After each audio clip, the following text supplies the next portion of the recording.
बंदी छोड़ सतगुरु रामपाल जी परमेश्वर जी की जय हो।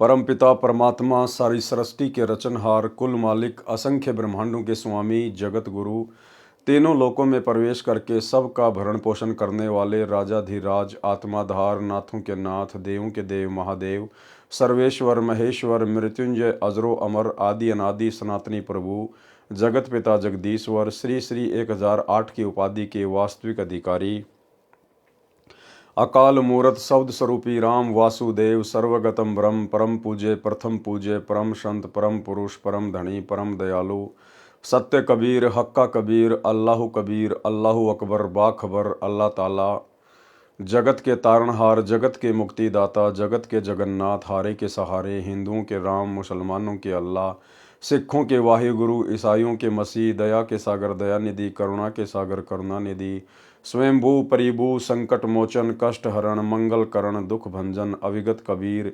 निर्विकार निर्विषम परमात्मा, अलय अलेख सतगुरु, आदि अनादि सतगुरु, असली मर्यादा पुरुषोत्तम, असली राम, असली कृष्ण, असली घनश्याम, असली मुरारी, राजाओं के राजा, महाराजाओं के महाराजा, शहंशाहों के शहंशाह, सम्राटों के सम्राट, भगवानों के भगवान, अल्लाहों के अल्लाह, प्रभुओं के प्रभु, मसीहाओं के मसीह, सच्चे वाहिगुरु, बाबाओं के बाबा, पीरों के पीर, सेठों के सेठ, जगत सेठ, सावड़सा सेठ, सर्वगुण संपन्न, अनंत कोटि कलाओं के स्वामी, अनंत कोटि ब्रह्मांडों के नायक, योगियों में महायोगी, ध्यानियों में महाध्यानी, सिद्धों में परम सिद्ध, ज्ञानियों में तत्व ज्ञानी, ब्रह्म ज्ञानी, महाज्ञानी, परम ज्ञानी, सर्वश्रेष्ठ ज्ञानी, विज्ञानी, युवा कबीर, समृत कबीर, असंवाद, अमित ओजा, सच्चे रहनुमा, करीम अल्लाह, सुबहान अल्लाह, दुनिया के अंतिम पैगंबर, 8 सितंबर 1951 से गांव धनाना, जिला सोनीपत, हरियाणा, भारतवर्ष की पावन भूमि पे प्रकट रियल कल की भगवान श्री नारायण साकार हरि, श्री बाबा साहेब सौद स्वरूपी राम संत शिरोमणि सतगुरु रामपाल जी परमेश्वर जी के चरण कमल में साध संगति से जुड़े हुए देश विदेश से हम सभी सत्सेवक भाई बहनों का अनंत कोटि दंडवत प्रणाम। सत्साई भाई और बहनों, दया पूज्य गुरुदेव भगवान की, सतगुरु रामपाल जी परमेश्वर जी की, जिनके शुभ आशीर्वाद से कबीर सागर के सरलार्थ के ऊपर वीडियो बनाने की श्रृंखला जारी है। इसी श्रृंखला में आज हमारा ये 39 नंबर का वीडियो है। प्रत्येक वीडियो में गुरुदेव भगवान के आशीर्वाद से, उनके तत्व ज्ञान को आधार बनाकर हमें बहुत कुछ शिक्षाएं मिल रही हैं, जो शिक्षाएं हमें भक्ति मार्ग पर आगे बढ़ने के लिए प्रेरित करती हैं। भाई और बहनों, परमेश्वर की ये रजा इसी प्रकार से आप और हम आत्माओं के ऊपर बनी रहे, एकमात्र यही कामना हमारे गुरुदेव भगवान से होनी चाहिए। और आज जो 39 नंबर का वीडियो है वो बहुत ही विशेष है। आज का वीडियो जो कर्म बोध है उसको लेकर है।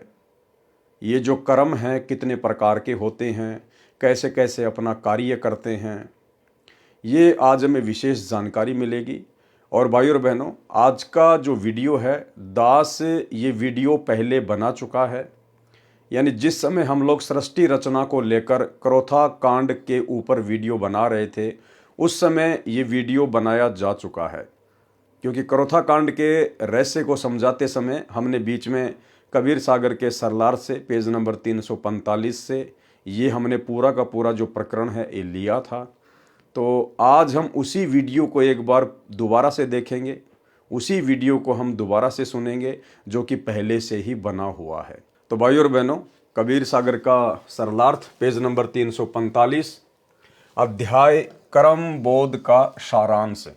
तो वीडियो पहले इसके ऊपर बना हुआ है, बहुत अच्छे से गुरुदेव भगवान के आशीर्वाद से आप भाई बहनों को समझाया हुआ है। तो आप सभी भगत भाई बहन वीडियो को ध्यान से देखिए। अध्याय कर्म बोध का सारांश। कबीर सागर में 24वां अध्याय कर्म बोध पेज नंबर 162 पर है। परमेश्वर कबीर जी ने कर्मों का उल्लेख किया है। मेरे हंसा भाई, शुद्ध स्वरूप था जब तू आया, कहां से? सतलोक से। कर्मों के बंधन में फंस गया, किसने फंसाया? काल ने, ताते जीव कहाया। परमेश्वर कबीर जी ने बताया कि सत्य लोक से जीव स्वेच्छा से काल ब्रह्म के षड्यंत्र में फंसकर यहां आ गया, इसलिए जीव कहलाया। सत्य लोक में बिना कर्म किए सर्व पदार्थ उपलब्ध थे। यहां काल ब्रह्म ने कर्म का विधान बनाया है कि कर्म करेगा तो फल मिलेगा। श्रीमद् भगवत गीता अध्याय 3 श्लोक 14-15 में कहा है कि सर्व प्राणी अन्न से उत्पन्न होते हैं। अन्न खाने से बीज अर्थात वीर्य बनता है, जिससे सर्व प्राणी उत्पन्न होते हैं। अन्न वर्षा से होता है, वर्षा यज्ञ से यानी शास्त्र अनुकूल कर्म से होती है। कर्म काल ब्रह्म से उत्पन्न हुए, यानी कर्म का विधान ब्रह्म क्षर पुरुष ने बनाया। जैसे कर्म जीव करेगा वैसे ही भोगेगा। ब्रह्म क्षर पुरुष की उत्पत्ति अक्षर यानी अविनाशी परमेश्वर से हुई। अविनाशी परमेश्वर ही सदा यज्ञों यानी धार्मिक अनुष्ठानों में प्रतिष्ठित है, यानी इष्ट देव रूप में मानकर पूजा करनी होती है। किसकी? अविनाशी पुरुष की, अक्षर पुरुष की। अक्षर यानी जिसका किसी भी देश काल परिस्थिति में कोई विनाश ना हो, वो अक्षर पुरुष वास्तव में कबीर परमेश्वर है, जो वर्तमान में धरती पर 8 सितंबर 1951 से सतगुरु रामपाल जी परमेश्वर जी के रूप में प्रकट है। उन्हें अपना इष्ट मानकर उनकी पूजा करनी होती है, क्योंकि भगत के हर प्रकार के धार्मिक अनुष्ठानों में उसका सतगुरु अर्थात उसका इष्ट अर्थात वही कबीर परमात्मा प्रतिष्ठित होता है। और भाई बहनों, यही कारण है कि आप और हम सभी साध संगति से जुड़े हुए सत्सेवक भाई बहनों ने गीता जी अध्याय 3 श्लोक नंबर 13 को आधार बनाकर और अपने ही गुरुदेव भगवान को, जो कि पूर्ण ब्रह्म परमात्मा है, पूर्ण संत हैं, हमने उन्हीं को अपना इष्ट मानकर, क्योंकि इस कबीर परमेश्वर की यथार्थ भक्ति में कबीर परमेश्वर स्वयं ही सतगुरु रूप में धरती पर प्रकट होकर अपना तत्व ज्ञान प्रचार करते हैं। तो सतगुरु की भूमिका जो करता है वो स्वयं कबीर परमेश्वर होता है। भगत का इष्ट उसका गुरु ही होता है। एक छोटा सा सत्संग गुरुदेव भगवान का आपके विश्वास को दृढ़ करने के लिए, ताकि आपकी बची खुची आस्था जो उस दाढ़ी मूछ वाली कबीर दास जी की समझे जाने वाली काल्पनिक फोटो में फंसी हुई है वो भी निकल जाए। गुरुदेव भगवान ने कहा कि चरणा अमृत लेने से 84 लाख प्रकार की योनियों का दुख और पीड़ा समाप्त होती है। लेकिन वो चरणामृत काम कैसे करता है? चरणामृत काम करेगा अपने गुरु को ही इष्ट मानकर उसको रोजाना सेवन करने से, चरणा अमृत का पान करने से। यदि आप अपने गुरु को केवल एक गुरु मान रहे हो, एक संत मान रहे हो, और अपने गुरु के रहते सहते यदि आप किसी अन्य में परमात्मा देखते हो, जैसे वर्तमान में सतलोक आश्रमों से जुड़ी हुई 90% संगत और स्वयं सतगुरु रामपाल जी परमेश्वर जी का कलयुगी परिवार, सभी स्टेट कोऑर्डिनेटर, उस दाढ़ी मूछ वाली कबीर जी की समझे जाने वाली काल्पनिक नकली बेजुबान मुर्दा फोटो को अपना इष्ट मानते हैं, कबीर जी मानते हैं, भगवान मानते हैं। जिस कारण से उन भाई बहनों की बुद्धि परमेश्वर नहीं खोल रहा है, वो अध्यात्म के गूढ़ रहस्यों को नहीं समझ पा रहे हैं और सांप वाली लकीर ही देखा देखी में पीट रहे हैं। तो गुरुदेव भगवान ने बताया कि चरणामृत अवश्य लेना चाहिए, लेकिन अपने गुरु को परमात्मा मानकर, अपने गुरु को भगवान मानकर, अपने गुरु को ही अपना इष्ट मानकर। भाई और बहनों, उस वीडियो में ध्यान देना जहां गुरुजी इष्ट शब्द का जिक्र करेंगे, दास उसको 2 या 3 बार से रिप्ले करेगा ताकि आपको अच्छे से समझ में आ जाए। अर्थात अपने गुरु को ही इष्ट मानकर, इष्ट यानी कबीर जी मानकर, परमेश्वर मानकर भक्ति मार्ग पर सफल हुआ जा सकता है, अन्यथा दूसरा कोई ऑप्शन नहीं है। सुनिए। कबीर गुरु को मानुष जोगने और चरणामृत को पाने, ते नर नरक जावेंगे हे जन्म जन्म होए समान। जो क्या बताते हैं, गुरु को मानुष मानते हैं और चरणामृत भी देखा, चरणामृत भी गुरु जी के चरणों का जल उसको भी पी रहे हैं और ऊपर से एक मनुष्य मान रहे हैं। कहते उससे भी, वो भी फिर 84 लाख योनियों का अधिकारी है, उसकी भक्ति चले नहीं। गुरु को मानुष जोगने और चरणामृत को पान, ते नर नरक में जावेंगे फिर जन्म जन्म होए समान। चरणामृत ले लेकिन भगवान समझ के ले, चरणामृत ले लेकिन भगवान समझ के ले, चरणामृत ले लेकिन भगवान समझ के ले। मान लो मूलधन 100 रुपये। पुण्यात्माओं, एजुकेशन का अब आपको लाभ होगा। तो यहाँ कबीर सागर के सरलार्थ में भी पेज नंबर 345 पर सतगुरु रामपाल जी परमेश्वर जी ने हम भक्तों की आंखें खोलने के लिए और उस दाढ़ी मूछ वाली कबीर जी की समझे जाने वाली काल्पनिक फोटो से हमारी आस्था हटाने के लिए लिखा है, यानी इष्ट देव रूप में मानकर पूजा करनी होती है। तो हम भक्तों ने, जो हम यथार्थ 13वें कबीर पंथ से जुड़े हुए हैं, सतगुरु रामपाल जी परमेश्वर जी के जितने भी फॉलोअर हैं, हमारा इष्ट और हमारा गुरु एक ही है। ये परम सौभाग्य इस पूरी पृथ्वी पर केवल आप और हम सतगुरु रामपाल जी परमेश्वर जी के फॉलोवर को ही प्राप्त है, क्योंकि हम सत्य भक्ति कर रहे हैं सत्य पुरुष की। और सत्य पुरुष की सत्य भक्ति में वो सत्य पुरुष स्वयं ही सतगुरु बनकर धरती पर प्रकट होते हैं, इसलिए उनके अलावा अन्य कोई भी इष्ट नहीं होता है। और जो काल तक की साधना होती है, जो ब्रह्म तक की साधना होती है, उसमें गुरु अलग होता है और इष्ट अलग होता है। यानी काल तक की साधना में गुरु और इष्ट कभी भी एक नहीं होता है, लेकिन सत्य पुरुष की सतलोक वाली साधना में गुरु और इष्ट दोनों सत्य पुरुष ही होता है। तो भाई और बहनों, बहुत अच्छे से हमने वीडियो को देखना है, समझना है, हम कहीं मार ना खा जाएं। सवाल किया फिर किसी ने, कर्म कितने प्रकार के हैं? गुरुदेव भगवान ने उत्तर दिया, कर्म 2 प्रकार के हैं, एक शुभ कर्म, दूसरा अशुभ कर्म, यानी एक पुण्य और दूसरा पाप कर्म कहा जाता है। नंबर 1, पुण्य कर्म क्या है? पुण्य कर्म शास्त्र विधि अनुसार भक्ति कर्म, दान, परमार्थ, भूखों को भोजन देना, असहाय की हर संभव सहायता करना, दया भाव रखना, अपने से दुर्लभ से भी मित्र जैसा व्यवहार करना। यहां पर एक शब्द आया है भूखों को भोजन देना, लेकिन हमने सावधानी रखनी है। हमने कोई भी धर्म कर्म अपने गुरुदेव भगवान की आज्ञा के विरुद्ध होकर नहीं करना है।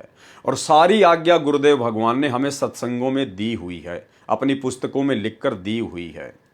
यदि आपके घर पर कोई भिखारी आता है, कोई भूखा व्यक्ति आता है, तो आप जी प्रेम से उसको बैठाकर भोजन कराइए, खाना खिलाइए। लेकिन हमने घर से रोटियां बनाकर बाहर लोगों को बांटनी नहीं है। हमने इस प्रकार का दान पुण्य नहीं करना है। भूखों को भोजन खिलाने का मतलब है, यदि कोई आपके घर पे आ जाए, यदि वो मांगता है तो भी खिलाना है, और यदि वो भोजन नहीं मांगता है तो हमारा फर्ज है कि हम उनसे प्रार्थना करें कि भाई भोजन तैयार है, आपकी क्या इच्छा है। अगर वो खाना चाहें तो प्रेम से खिलाइए, नहीं खाना चाहता है तो उसकी मर्जी। लेकिन हमने अपनी तरफ से दान पुण्य के चक्कर में पड़कर घर से खाना बनाकर बाहर किसी को भी खिलाने के लिए नहीं जाना है। हाँ, ये बात और है, यदि आपके घर में किसी दिन खाना ज़्यादा बन गया है तो आप जी बाहर जाकर किसी गाय या कुत्ते को या किसी ज़रूरतमंद व्यक्ति को भोजन दे सकते हैं, लेकिन उसके बदले में किसी भी प्रकार के पुण्य की उम्मीद ना करें। पुण्य केवल हमें सतगुरु की भक्ति से चाहिए। सतगुरु ने हमें जो 5 यज्ञ दे दिए उसी आधार से चाहिए। इसके अलावा हमने कहीं से भी किसी भी प्रकार से कोई भी पुण्य की उम्मीद नहीं करनी है। तो पुण्य कर्म बताए गुरुदेव ने, शास्त्र विधि अनुसार भक्ति कर्म, दान करना, परमार्थ के कार्य करना, भूखों को भोजन देना, असहाय की हर संभव सहायता करना, दया भाव रखना, अपने से दुर्लभ से भी मित्र जैसा व्यवहार करना। लेकिन ये तमाम कर्म करने से पहले हमने ध्यान रखना चाहिए कि हमारी मर्यादाओं पर किसी भी प्रकार की कोई भी आंच ना आ जाए।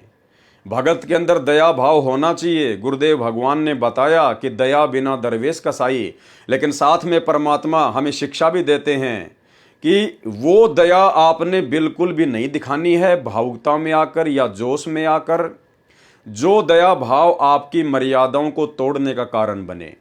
गुरुदेव ने राजा जनक का उदाहरण दिया कि राजा जनक ने भावुकताओं में बहकर दया भाव से अपने आधे पुण्य संकल्प कर दिए, जिस समय धर्मराज के दूत उसको ऊपर लेके जा रहे थे। तो हमने इस प्रकार से अपनी भक्ति को नष्ट नहीं करना चाहिए। जिसका जैसा कर्म है उसको भोगना है तो भाई वो भोगे, लेकिन हमने अपनी भक्ति बर्बाद नहीं करनी है। यानी दया भाव भी ज्ञान को आधार बनाकर ही दिखानी है। व्यर्थ की दया भगत के लिए काल का षड्यंत्र बन जाती है। पर नारी को माता तथा बहन के भाव से देखना चाहिए, सत्य बोलना चाहिए, अहिंसा में विश्वास रखना चाहिए, साधु संतों भक्तों की सेवा व सम्मान करना चाहिए। और भाई और बहनों, ये जो भाव है ये केवल आप और हम साथ संगति से जुड़े हुए भगत भाई बहनों में है। ये साधु संतों की भक्तों की सेवा करना, उनका सम्मान करना, ये सतलोक आश्रम मैनेजमेंट हरियाणा में नहीं है। गुरुदेव के कलयुगी बेटा बेटी भाई बंधु रिश्तेदारों में, उन कोऑर्डिनेटरों में ये भाव नहीं है, ये गुण नहीं है। वे तो अपने ही गुरु भाई बहनों को लठों से मारते हैं, पीटते हैं, झूठे मुकदमे लगाते हैं, उन्हें परेशान करते हैं, दुखी करते हैं, गुरु महिमा करने से रोकते हैं। तो ये सेवा भी परमात्मा ने आप और हमारे को बख्शी है। माता पिता तथा बूढ़ों की सेवा करना आदि आदि शुभ यानी पुण्य कर्म है। दूसरे नंबर पर है पाप कर्म। पाप कर्म शास्त्र विधि त्याग कर मनमाना आचरण करके भक्ति कर्म करना, यह सबसे बड़ा पाप कर्म बताया गुरुदेव ने। यानी जो आन उपासना है, शास्त्र विधि को त्याग के मनमाना आचरण करना, यह सबसे बड़ा पाप कर्म है। और भाई और बहनों, शास्त्र विधि को त्याग कर मनमाना आचरण करने का ठेका, जिम्मेदारी वर्तमान में गुरुदेव के परिवार ने ले रखी है, उनके बेटा बेटी भाई बंधु रिश्तेदारों ने ले रखी है, और इन स्टेट कोऑर्डिनेटरों ने ले रखी है, और व्यर्थ में बेचारी नादान संगत के कर्म फुड़वा रहे हैं।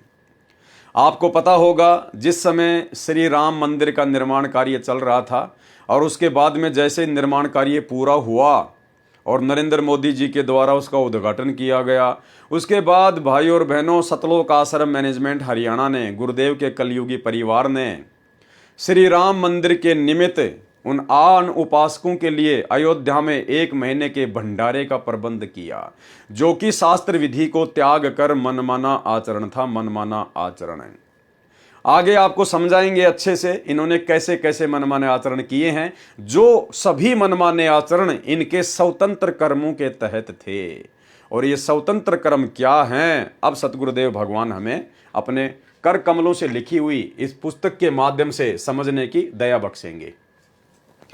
पाप कर्म शास्त्र विधि त्याग कर मनमाना आचरण करके भक्ति कर्म करना, चोरी करना, पर स्त्री से बलात्कार, पर स्त्री को दोष दृष्टि से देखना, मांस मदिरा का सेवन, नशीली वस्तुओं का सेवन, रिश्वत लेना, डाके मारना, हिंसा करना आदि आदि अशुभ कर्म यानी पाप कर्म है।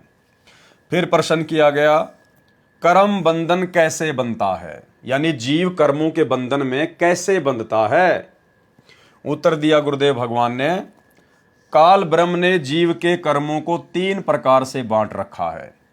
सबसे पहला कर्म है संचित कर्म, दूसरे नंबर का कर्म है प्रारब्ध कर्म, और तीसरे नंबर का कर्म है क्रियावान कर्म यानी स्वतंत्र कर्म। क्रियावान कर्म को स्वतंत्र कर्म भी कहते हैं।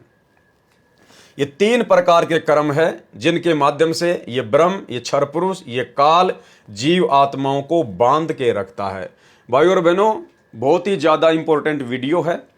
गुरुदेव भगवान किसी भी प्रकार की कोई भी कमी अपनी तरफ से नहीं रखेंगे, और परमेश्वर की दया है कि परमेश्वर ने साध संगति से आप और हम भगत भाई बहनों को निमित्त बनाकर इस प्रकार के खुलासे करवा रहे हैं।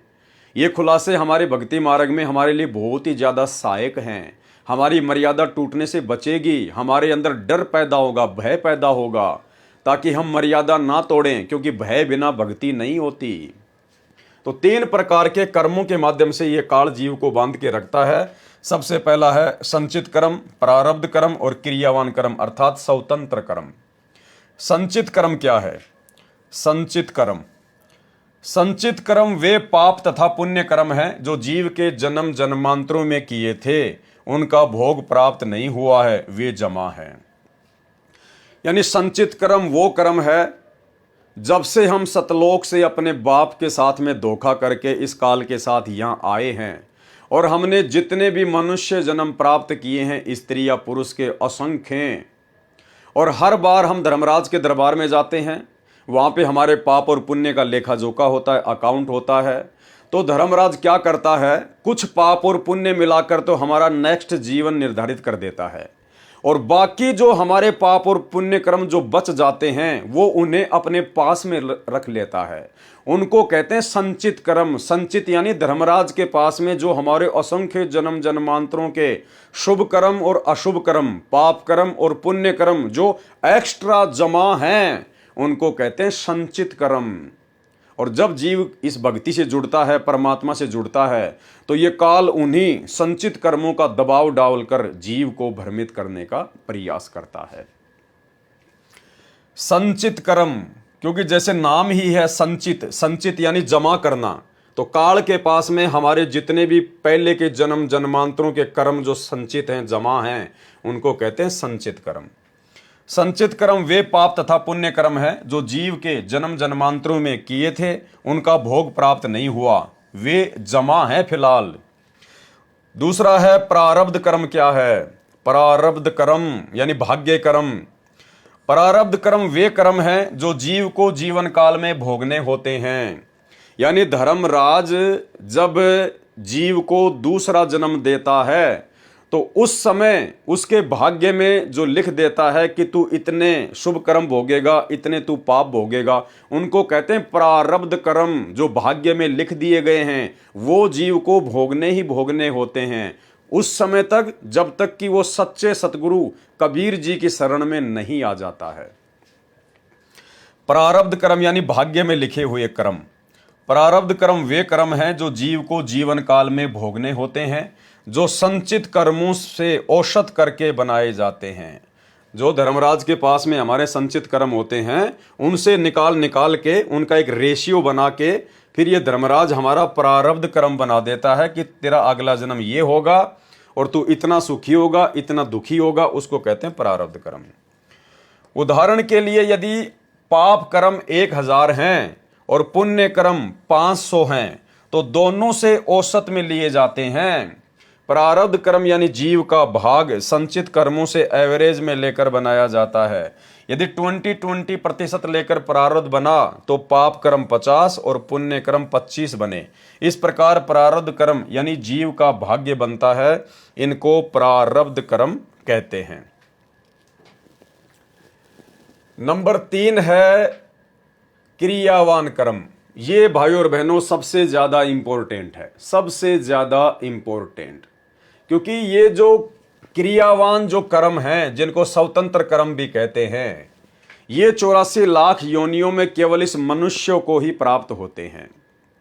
यानी 25% छूट ये काल, ये ब्रह्म जब हमारे को मनुष्य जन्म मिलता है तो ये हमारे को कुछ भी कर्म करने के लिए छूट देता है। 25% यानी 75% तो ये हमारे संचित कर्मों से लेकर पाप और पुण्य बनाकर हमारा भाग्य लिख देता है, प्रारब्ध लिख देता है। जो 75% तो हमारे को भोगने पड़ते हैं। किसी के प्रारब्ध में ज्यादा सुख लिख देता है उसके कर्मों के आधार से, तो किसी के प्रारब्ध में ज्यादा दुख लिख देता है।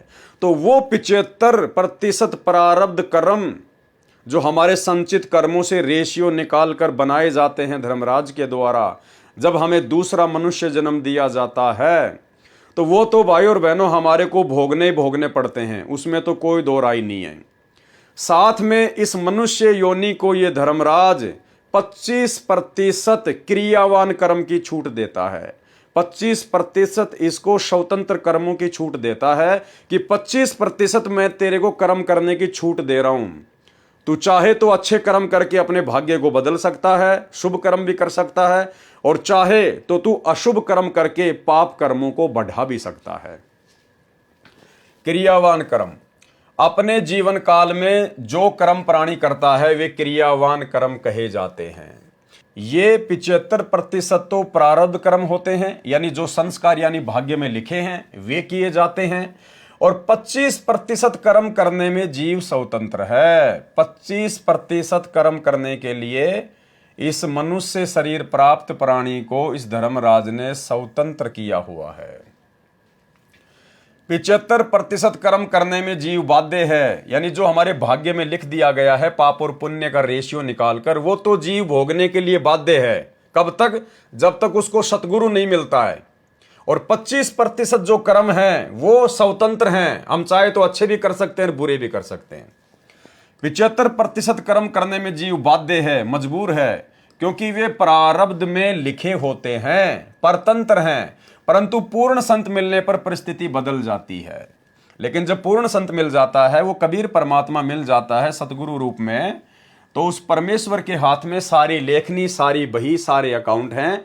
फिर सतगुरु जैसा चाहेगा वैसा अपने साधक के भाग्य में लिखेगा। फिर वो काल वाला जो विधान होता है वो पूर्ण परमेश्वर के भगत के साथ लागू नहीं होता है। यानी फिर उस भगत का अकाउंट ये सतगुरु अपने हाथ में ले लेता है, काल के हाथ में नहीं छोड़ता है। प्रश्न कहते हैं कि जीव कर्म करने में स्वतंत्र है, तो गुरुदेव ने उत्तर दिया, जीव 25% कर्म तो स्वतंत्र रूप से करता है। अपने जीवन काल में 75% कर्म तो प्रारब्ध वाले करने में परतंत्र है, अधीन है, विवश है।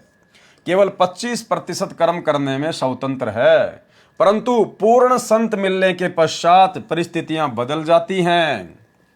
प्रारब्ध में सुसंगत तथा कुसंगत भी लिखी होती है। प्रारब्ध में, भाग्य में सुसंगत और कुसंगत भी लिखी होती है।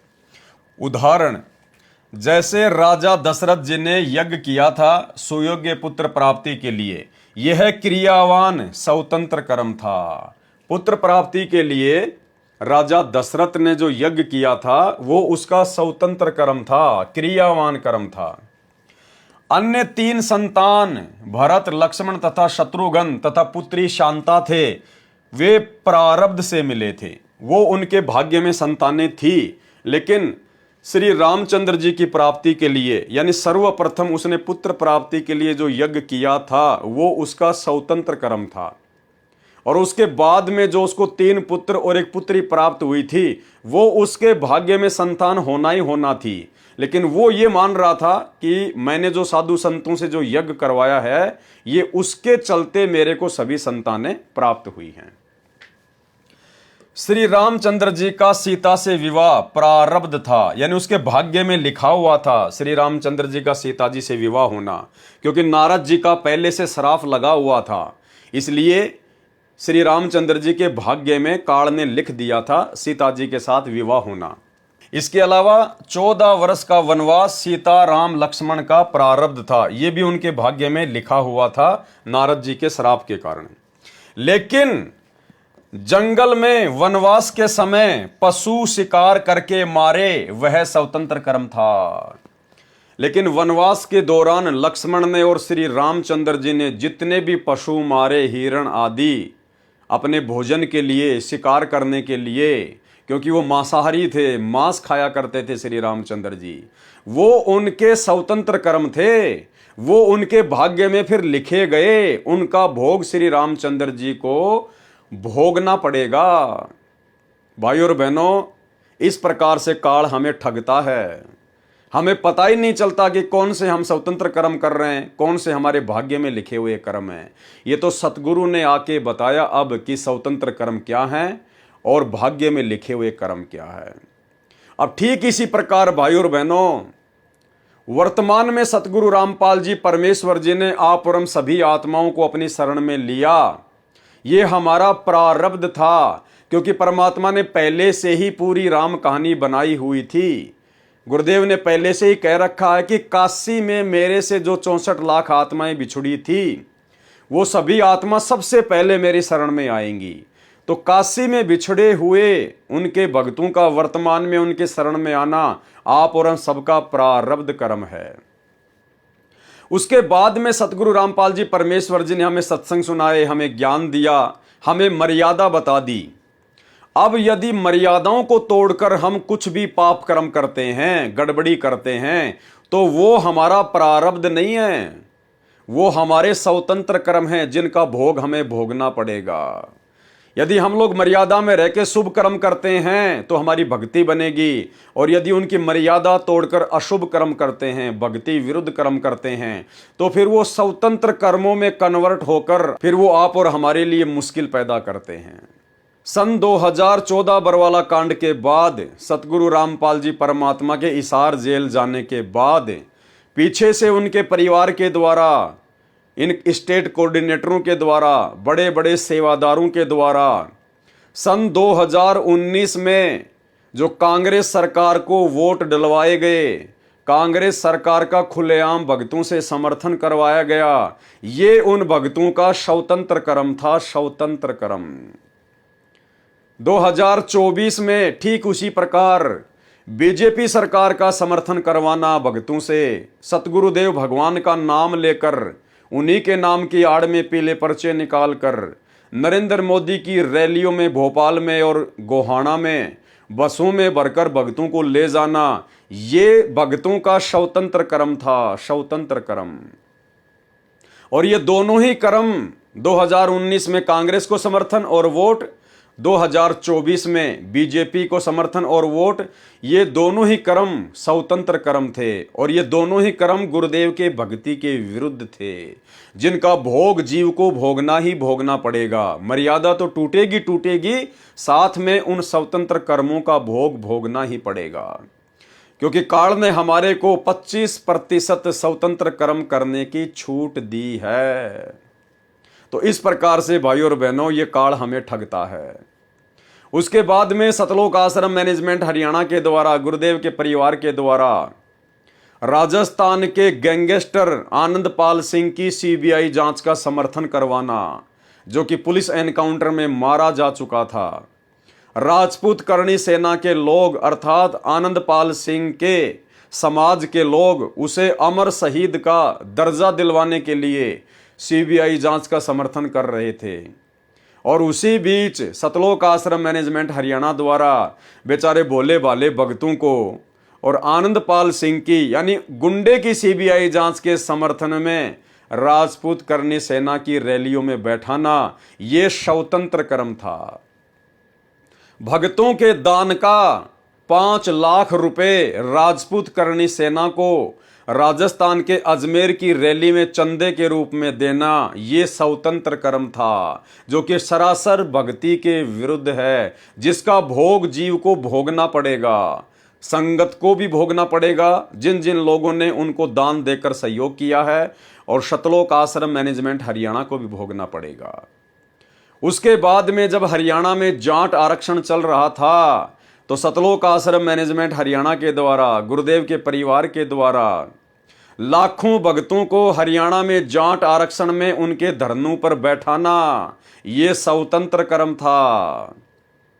भक्तों के दान का करोड़ों रुपया जाट आरक्षण संघर्ष समिति को चंदे के रूप में देना, ये स्वतंत्र कर्म था, जो कि भक्ति के विरुद्ध था। इसका भोग भी सबको भोगना पड़ेगा उसी रेशियो में।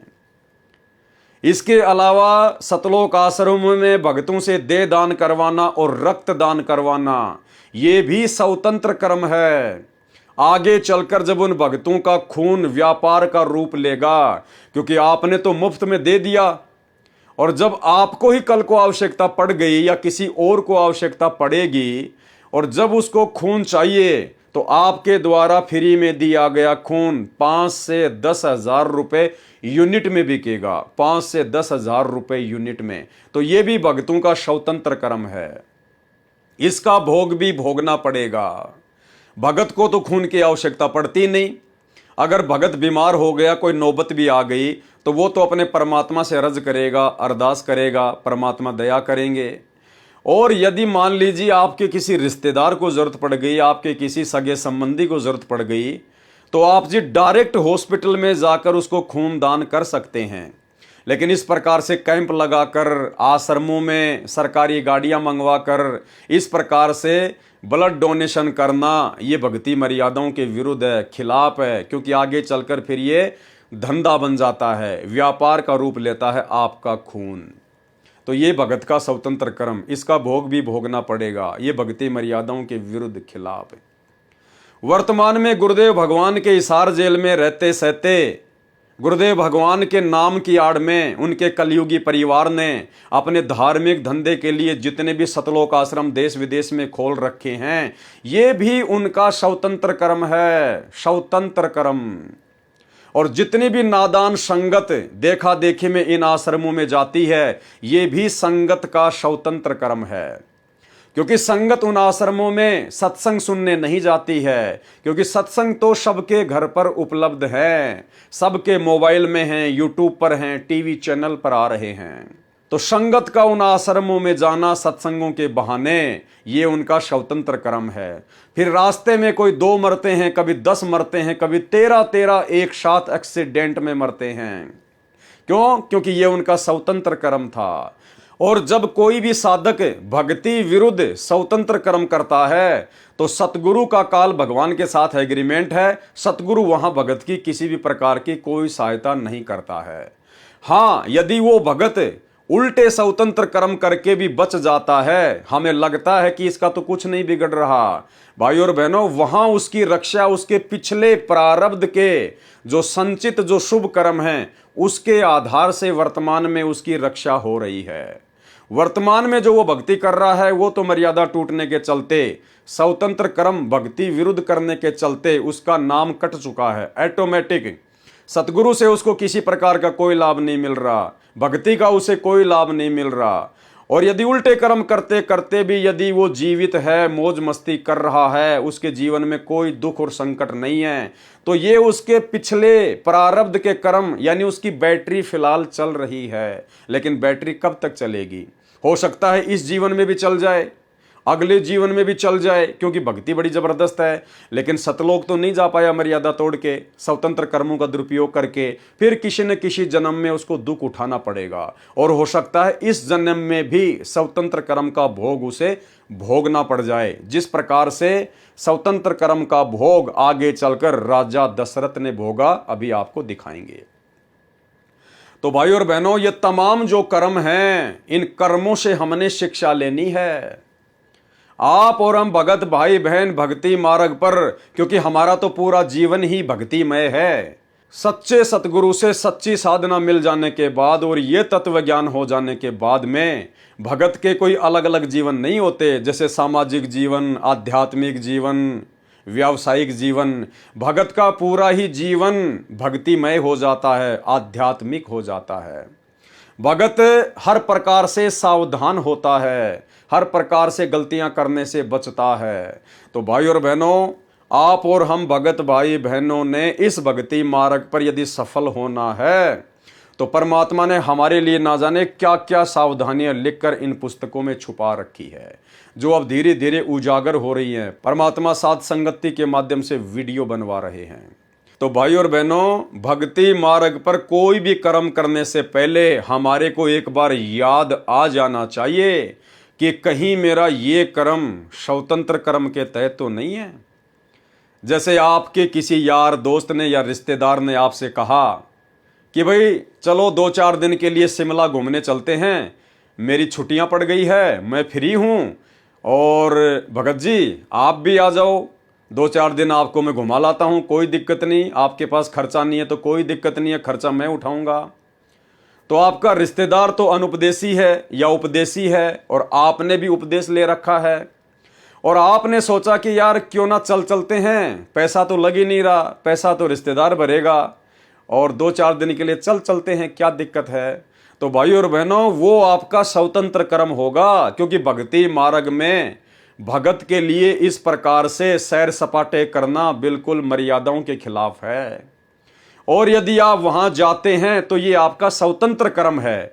और यदि इस दौरान आपके साथ में कोई दुर्घटना घटित हो जाती है, मान लीजिए आपका वहां जाते समय या आते समय एक्सीडेंट हो गया, आपका पैर कट गया या और कोई नुकसान हो गया, आप जी बीमार हो गए, तो ये आपके स्वतंत्र कर्म के कारण है। आपने भक्ति को अच्छे से ना समझकर अपने स्वतंत्र कर्म का दुरुपयोग किया, जिसके चलते आपकी मर्यादा टूटी, और फिर आपके साथ यदि कोई दुर्घटना घटती है तो फिर सतगुरु आपसे कोसों दूर हो जाएगा, क्योंकि आपने स्वतंत्र कर्म का नाजायज फायदा उठाया है। तो इसी प्रकार भाई और बहनों, हमने कोई भी कर्म करने से पहले भक्ति मार्ग पर बहुत सोच समझ कर ये देख लेना चाहिए कि जो कर्म मैं कर रहा हूं ये मेरा स्वतंत्र कर्म है या ये मेरी भक्ति मर्यादाओं के खिलाफ कर्म है। विचार अवश्य करना चाहिए। तो श्री रामचंद्र जी का सीता जी के साथ में विवाह होना उसके भाग्य में लिखा हुआ था, उसका प्रारब्ध कर्म था नारद जी के श्राप के कारण। और फिर 14 साल तक श्री राम, सीता और श्री लक्ष्मण जी का जंगल में भटकना, ये भी उनका प्रारब्ध था, उनके भाग्य में लिखा हुआ था। परंतु जंगल में वनवास के समय पशु शिकार करके मारे, वह स्वतंत्र कर्म था। सौरूपणखा, जो रावण की बहन थी, सौरूपणखा, उसका नाक काटना लक्ष्मण का स्वतंत्र कर्म था। रावण की बहन का नाक काटना ये लक्ष्मण जी के द्वारा किया गया स्वतंत्र कर्म था। और उसी स्वतंत्र कर्म के कारण और फिर इतना बड़ा कांड हो गया भाई और बहनों। कांड के कारण और भी थे, और उसका भोग भी श्री लक्ष्मण जी को भोगना पड़ेगा, क्योंकि इस 21 ब्रह्मांड में ब्रह्मा विष्णु महेश 33 करोड़ देवी देवता, कोई भी स्वतंत्र कर्मों की मार से नहीं बचा है। केवल वही साधक बचते हैं जो पूर्ण सतगुरु की शरण में आ जाते हैं, और शरण में आने के बाद में जो मर्यादाओं में रह के भक्ति करते हैं, परमात्मा उनके प्रारब्ध में लिखे हुए कर्मों को भी काटता है, हल्का करता है, और संचित कर्मों का सदुपयोग करना सिखाता है। जंगल में वनवास के समय पशु शिकार करके मारे, वह स्वतंत्र कर्म था। सौरूपणखा का नाक काटना लक्ष्मण का स्वतंत्र कर्म था। जैसे सतलोक आश्रम मैनेजमेंट हरियाणा ने साध संगतियों के बीच में व्यवधान डालना, ये उनका स्वतंत्र कर्म था, जिसका भोग उनको भोगना पड़ेगा। हम भाई बहन साध संगतियों के माध्यम से परमात्मा की महिमा करते हैं, गुरुदेव भगवान को भोग लगाते हैं, ज्ञान चर्चा करते हैं, वो भी हमारा स्वतंत्र कर्म है। लेकिन हम सत्सेवकों का वो स्वतंत्र कर्म भक्ति बढ़ाने की दिशा में है, वो हमारे लिए फायदेमंद है, वो हमें पुण्य देगा। लेकिन उन साध संगतियों में आकर व्यवधान उत्पन्न करना, साध संगति वाले भाई बहनों के साथ में मार पिटाई करना, बीच में पुलिस वालों को लाकर उनको शराब पिलाकर उनको पैसे देकर भाई बहनों को पिटवाना, जैसे कि दिल्ली की साध संगति में सतलोक आश्रम मैनेजमेंट हरियाणा ने पुलिस वालों को शराब पिलाकर भगत भाई बहनों को जमकर पिटवाया, भगत भाई बहनों के ऊपर झूठे मुकदमे करना, ये सतलोक आश्रम मैनेजमेंट हरियाणा के उन कोऑर्डिनेटरों के जिन जिन लोगों ने ये दुष्कर्म किए हैं, ये उनके स्वतंत्र कर्म हैं, जो कि भक्ति विरुद्ध हैं। ये भोग उनको भोगना पड़ेगा। सीता का अपहरण प्रारब्ध कर्म सीता तथा रावण दोनों का था। यह कारण अन्य भी हो सकता था, जो शूर्पणखा बनी थी। 33 करोड़ देवी देवताओं का कैद में रहना उनका प्रारब्ध कर्म था। सुग्रीव के भाई बाली को राम ने मारा, यह रामचंद्र जी का स्वतंत्र कर्म था। सुग्रीव के भाई बाली को श्री रामचंद्र जी ने मारा वनवास के दौरान, यह श्री रामचंद्र जी का स्वतंत्र कर्म था, कोई भाग्य में लिखा हुआ नहीं था। उसने जानबूझकर यह कर्म किया, काल ने उसके स्वतंत्र कर्म में लिख दिया। क्योंकि रामचंद्र जी ने अपने स्वार्थ के लिए, सुग्रीव से सैन्य सहायता प्राप्त करने के लिए, अपनी पत्नी को रावण की बंद से छुड़वाने के लिए स्वार्थवश धोखे से पेड़ की ओट लेकर और बाली का वध किया था तीर मारकर। तो ये रामचंद्र जी के प्रारब्ध कर्म में उस काल ने, उस ब्रह्म ने लिख दिया। और आगे चलकर भाई और बहनों, श्री कृष्ण जी के रूप में उसको अपने उस स्वतंत्र कर्म का बदला देना पड़ा, अपने पैर में जहरीला तीर खाकर। तो इस प्रकार से हमने स्वतंत्र कर्मों को बहुत सावधानी से लेना भाई और बहनों, बहुत सावधानी से। कोई भी कर्म करने से पहले हमने विचार करना पड़ेगा कि ये कर्म भक्ति मर्यादाओं के विरुद्ध है या नहीं है, ये कहीं मेरा स्वतंत्र कर्म तो नहीं है, कहीं मैं गलती तो नहीं कर रहा हूं। छोटी छोटी बातों पे लड़ाई झगड़ा करना, मनमुटाव करना, राग द्वेष ईर्ष्या करना, भक्तों के साथ में मारपीट करना, भक्तों की निंदा चुगली करना, ये सब स्वतंत्र कर्म के अंतर्गत आता है, स्वतंत्र कर्म के अंतर्गत है। क्योंकि भक्ति और ज्ञान देकर सतगुरु हमें इन सभी बुराइयों से दूर करते हैं, और यदि हम फिर भी वही कर्म करते हैं तो वो स्वतंत्र कर्मों के अंतर्गत आता है। यदि गुरुदेव भगवान की कोई भी मर्यादा का हम हनन करते हैं, कोई भी मर्यादा तोड़ते हैं, तो वो हमारे स्वतंत्र कर्म में आता है। सुग्रीव के भाई बाली को राम ने मारा, यह स्वतंत्र कर्म था। फिर वह संचित कर्मों में जमा होकर प्रारब्ध बना, कब? द्वापर युग में, और श्री कृष्ण रूप में श्री रामचंद्र जी वाले आत्मा को भोगना पड़ा। जो शिकारी था, जिसने श्री कृष्ण के पैर में विषाक्त यानी जहरीला तीर मारकर हत्या की, वह शिकारी बाली वाली आत्मा थी। रावण की मृत्यु, 33 करोड़ देवताओं को कैद से मुक्ति, यह सब प्रारब्ध था। श्री कृष्ण जी ने जो 8 विवाह किए वह उसका प्रारब्ध था, यानी 8 शादियां करना तो श्री कृष्ण जी के भाग्य में लिखा हुआ था, क्योंकि आत्माओं के जन्म जन्मांतरों के जो संस्कार हैं वो काल ने उलझा रखे हैं।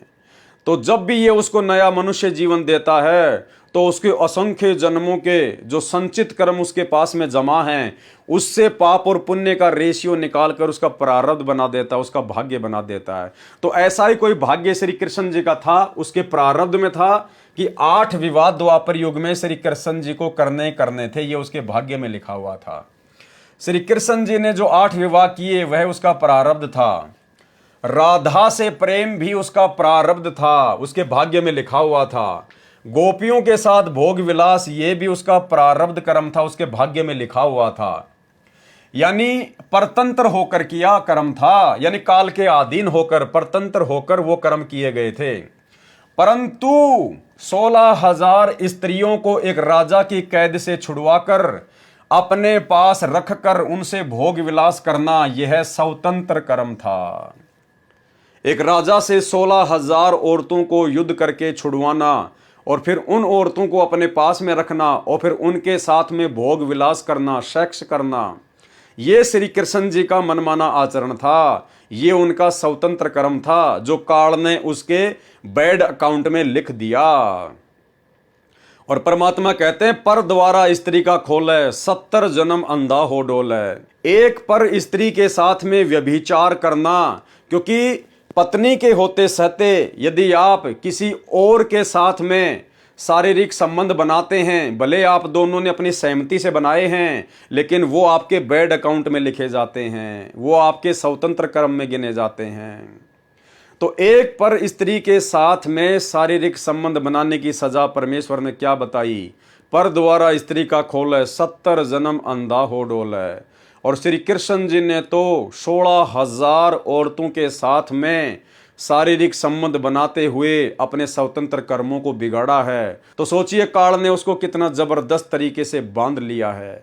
जब कभी उसके पुण्य समाप्त होंगे, विष्णु वाली गद्दी से वो नीचे गिरेगा और फिर देखना भाई और बहनों, काल इनकी कैसे दुर्गति करता है।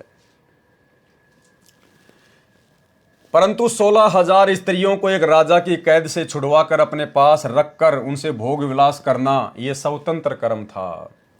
कुब्जा को स्वस्थ करना प्रारब्ध कर्म था, यानी उसके भाग्य में लिखा हुआ था कि आपने उस कुब्जा को ठीक करना ही करना है। परंतु उसके साथ भोग विलास करना स्वतंत्र कर्म था। लेकिन उसके बाद में श्री कृष्ण जी के द्वारा कुब्जा के साथ में सेक्स करना, भोग विलास करना, शारीरिक संबंध बनाना, यह स्वतंत्र कर्म था, उसका मनमाना आचरण था जिसका भोग उसे भोगना पड़ेगा। कंस को मारना प्रारब्ध कर्म था, क्योंकि काल ने भेजा ही उसको कंस को मारने के लिए था, यह उसके भाग्य में लिखा हुआ था। परंतु केसी, चाणोर, पूतना का वध, यह स्वतंत्र कर्म था, यह उसको भोगना पड़ेगा, क्योंकि वे कंस के द्वारा प्रलोभन या दबाव से भेजे गए थे। इस प्रकार कर्मों का लेखा जाने। और गुरुदेव कह रहे हैं, कम लिखे को अधिक समझें। गुरुदेव कह रहे हैं, जो मैंने लिख दिया ना थोड़ा बहुत संकेत में, इस थोड़े से लिखे हुए को बहुत ज्यादा जाने। यानी भक्तों, अपने कॉमन सेंस का यूज करना कि वर्तमान में भक्ति मार्ग में स्वतंत्र कर्म कौन कर रहा है, क्या क्या स्वतंत्र कर्म कर रहा है और किस प्रकार से तुम्हें भी उनका भोग भोगना पड़ेगा, इसी जन्म में या फिर अगले जन्म में। तो भाई और बहनों, कल हमारा जो क्रोथा कांड के ऊपर लास्ट वीडियो है, उस वीडियो को देखने से पहले और समझने से पहले, यानी जो मनमानियां सेवादारों ने क्रोथा आश्रम में की, उन सब को समझने से पहले आप और हमने ये स्वतंत्र कर्म को समझना बेहद जरूरी है। और उसके बाद हम जो बरवाला कांड पे वीडियो बनाएंगे, गुरुदेव के कलयुगी बेटा बेटी, भाई बंधु, रिश्तेदार और जितने भी कोऑर्डिनेटर हैं, मुख्य सेवादार थे जो वर्तमान में इन आश्रमों का संचालन कर रहे हैं अपने धार्मिक धंधे के लिए, इन्होंने क्या क्या स्वतंत्र कर्म किए, क्या क्या भक्ति विरुद्ध स्वतंत्र कर्म किए बरवाला कांड में, वो बातें हमें बखूबी समझ में आएंगी जब हम इन स्वतंत्र कर्मों को समझ लेंगे। फिर किसी ने सवाल किया, क्या स्वतंत्र कर्म फल भी वर्तमान जीवन में प्राप्त होता है? क्या वर्तमान में जो स्वतंत्र कर्म किए जाते हैं, क्या उनका भोग इसी जन्म में भी भोगना पड़ता है या फिर किसी और जन्म में भोगना पड़ता है?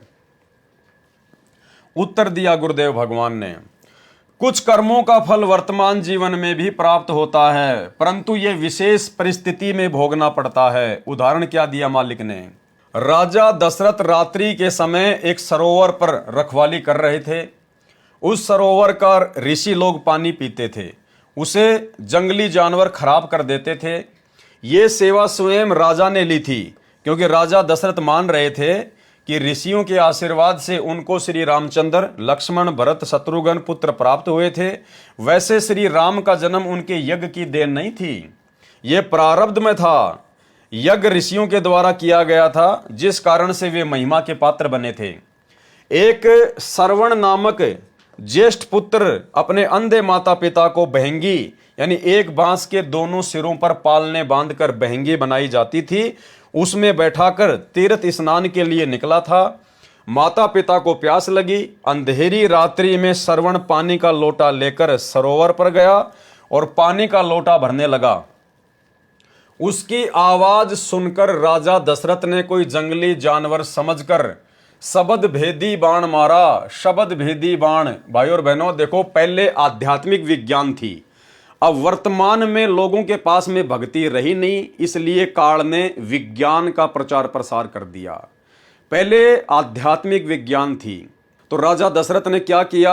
आवाज सुनकर शब्द भेदी बाण मारा। शब्द भेदी बाण क्या होता है? यानी उस बाण को मंत्रित करके और जहां से आवाज आ रही है उधर छोड़ दिया जाएगा। तो चाहे अंधेरा हो, रास्ता चाहे टेढ़ा मेढ़ा हो, कैसा भी हो, वो बाण उसी आवाज के ऊपर जाकर लगेगा, अपने निशाने पे जाकर लगेगा। उसको कहते हैं शब्द भेदी बाण। जैसे वर्तमान में वैज्ञानिकों ने कुछ ऐसी मिसाइलें बना रखी हैं, आप जिस भी शहर पर, जिस भी राज्य पर, जिस भी पॉइंट पर उसको टारगेट करके मारोगे तो वो घूमती फिरती और हजारों किलोमीटर दूर जाकर उसी लक्ष्य के ऊपर निशाना मारेगी।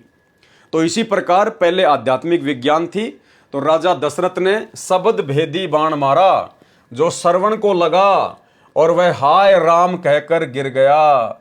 राजा दशरथ ने पशु समझकर तीर मारा था। हाय राम की आवाज सुनकर राजा समझ गया कि किसी व्यक्ति को तीर लगा है। श्रवण दर्द के कारण तड़प रहा था, हाय हाय कर रहा था। राजा दशरथ ने जाकर नाम गांव पूछा और सच्चाई बताई, तो श्रवण ने कहा कि मैं तो बचूंगा नहीं, मेरे माता पिता अंधे हैं, बहुत प्यास लगी है, आप उनको पानी पिला देना। उनको पानी पिलाने से पहले नहीं बताना कि तुम्हारा श्रवण मर गया है। वे पानी नहीं पिएंगे और प्यासे ही मर जाएंगे। इतनी बात कहकर श्रवण प्राण त्याग गया। राजा दशरथ जल का लोटा भरकर श्रवण के माता पिता के पास गए। पैरों के कदमों की आवाज सुनकर पिता बोला कि बेटा श्रवण, पानी मिल गया। राजा दशरथ बिना बोले ही पानी पिलाने लगा। माता पिता ने कहा कि बेटा बोलता क्यों नहीं, लगता है तू हमसे तंग आ गया है, सच्ची बात बता। यदि दुखी हो चुका है तो हमें यहीं छोड़कर घर लौट जा बेटा, हम तुझे दुखी नहीं देख सकते।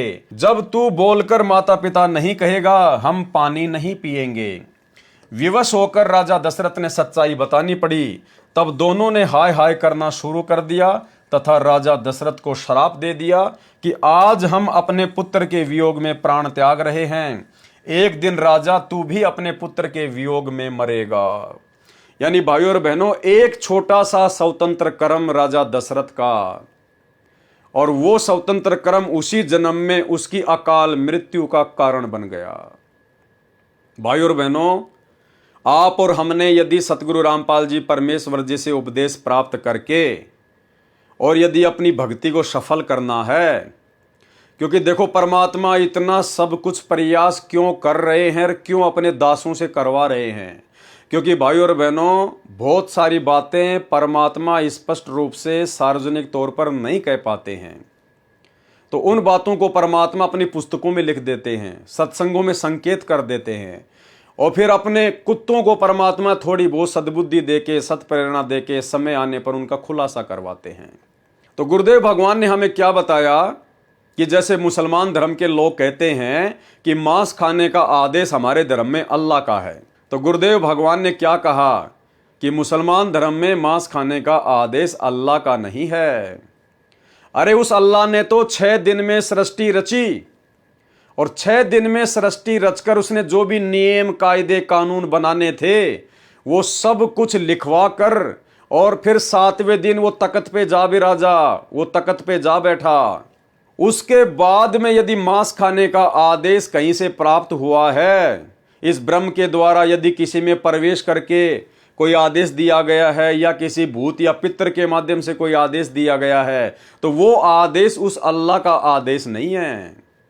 अल्लाह ने तो 6 दिन में सृष्टि रची, अपना जो भी विधान बनाना था, संविधान बनाना था, उन्होंने वेदों के माध्यम से बना दिया, लिख दिया, जो कि सर्व मानव जाति के लिए हैं। क्योंकि जिस समय परमात्मा ने ब्रह्मा जी को वेद दिए थे उस समय कोई भी धर्म धरती पर नहीं था, कोई हिंदू मुसलमान नहीं था, सिख ईसाई नहीं था, तो वेद सर्व के लिए हैं। तो परमेश्वर ने 6 दिन में सृष्टि रच के सारा विधि विधान बना के कि तुम्हारे को क्या खाना है, क्या नहीं करना है, खाने के लिए क्या क्या आदेश दिया है, पेड़ पौधे, फल फ्रूट, साग सब्जी, छोटे छोटे पौधे, काजू किशमिश, सेव संतरा, ये सब कुछ परमेश्वर ने हमें खाने का आदेश दिया। मांस खाने का नहीं लिखा कहीं भी, ना बाइबल में, ना श्री कुरान शरीफ में। तो परमात्मा ने तो जो भी आदेश देना था वो 6 दिन में दे दा के 7वें दिन अपने सतलोक में चले गए, तख्त पर विराजमान हो गए। उसके बाद यदि किसी भी धर्म में कोई भी मांस खाने का आदेश है तो भाई वो काल के द्वारा जीवों को भ्रमित करने के लिए, वो किसी प्रेत के माध्यम से या स्वयं किसी में प्रवेश करके जीवों के कर्म फोड़ने के लिए, वो उस काल अर्थात शैतान के आदेश हैं। तो ठीक इसी प्रकार भाई और बहनों, वर्तमान में सतगुरु रामपाल जी परमेश्वर जी के सत भक्ति मार्ग में उनके परिवार के द्वारा जो गंदगी फैला दी गई है, हमने उसको इस प्रकार से समझना है। सतगुरु रामपाल जी परमेश्वर जी ने जो भी कुछ हमें बताना था, समझाना था, जो भी नियम और मर्यादा हमें बतानी थी, समझानी थी, परमात्मा ने हजारों सत्संगों के माध्यम से बता दिया, समझा दिया, पुस्तकों में लिख दिया। यानी उन्होंने अपना पूरा संविधान, पूरा विधान अपने सत्संगों में और अपनी पुस्तकों में हमें दे दिया है। उसके बाद उनके जेल जाने के बाद में जो भी आदेश संगत को दिए जा रहे हैं, जो उनके नियमों के विरुद्ध हैं, उनके सत्संगों के विरुद्ध हैं, जैसे राजनीति करना, राजनेताओं का समर्थन करना, संगत से वोट डलवाना, पार्टी विशेष को वोट डलवाना, जगह जगह आश्रम खोलना, आश्रमों में ज्योति और पाठ करवाना, भक्तों से रक्तदान और देह दान करवाना, भक्तों को जगत वालों की रैलियों में बैठाना, धरनों पे बैठाना, गुंडों की सीबीआई जांच का समर्थन करवाना, ज्योति और पाठ का पैसा लेना कुपात्र होने के बावजूद। धनाना गांव में 50 लाख रुपए की लागत से बैडमिंटन का स्टेडियम बनवाना, धनाना गांव वालों के लिए बसें चलाना, एम्बुलेंस चलाना, गांव वालों के लिए भक्तों को मजदूर बनाकर रोडे ठीक करवाना, ये तमाम कर्म ये स्वतंत्र कर्म के तहत हैं। ये मनमाना आचरण है। सतलोक आश्रम मैनेजमेंट हरियाणा, ये सारे कुकर्म परमात्मा के विधान के विपरीत इन आश्रम मैनेजमेंट वालों में कुप्रेरणा करके, क्योंकि जब भगत की मर्यादा टूट जाती है, जब भगत गुरु को मानुष मानता है तो काल का दाव लगता है। तो जिस प्रकार मुसलमान धर्म में या हिंदू धर्म में उस शैतान ने, उस काल ने किसी प्रेत के माध्यम से या किसी अन्य में मुल्ला मौलवी के अंदर प्रवेश करके उस समाज को बिगाड़ दिया झूठे आदेश दे दे के, उसी प्रकार इस काल ने, इस शैतान ने, इस ब्रह्म ने सतगुरु रामपाल जी परमेश्वर जी के कलयुगी परिवार में प्रवेश करके या किसी अन्य भक्तों में कुप्रेरणा करके संगत से 2014 बरवाला कांड के बाद ये तमाम प्रकार के जो कुकर्म, जो भक्ति विरुद्ध कर्म करवाए गए हैं, ये सब के सब शैतान की प्रेरणा से है। गुरुदेव भगवान का कोई आदेश नहीं है, उनका कोई विधान नहीं है। उन्होंने जो कुछ कहना था, जो कोई आदेश देना था, उन्होंने नियम बताए हुए हैं।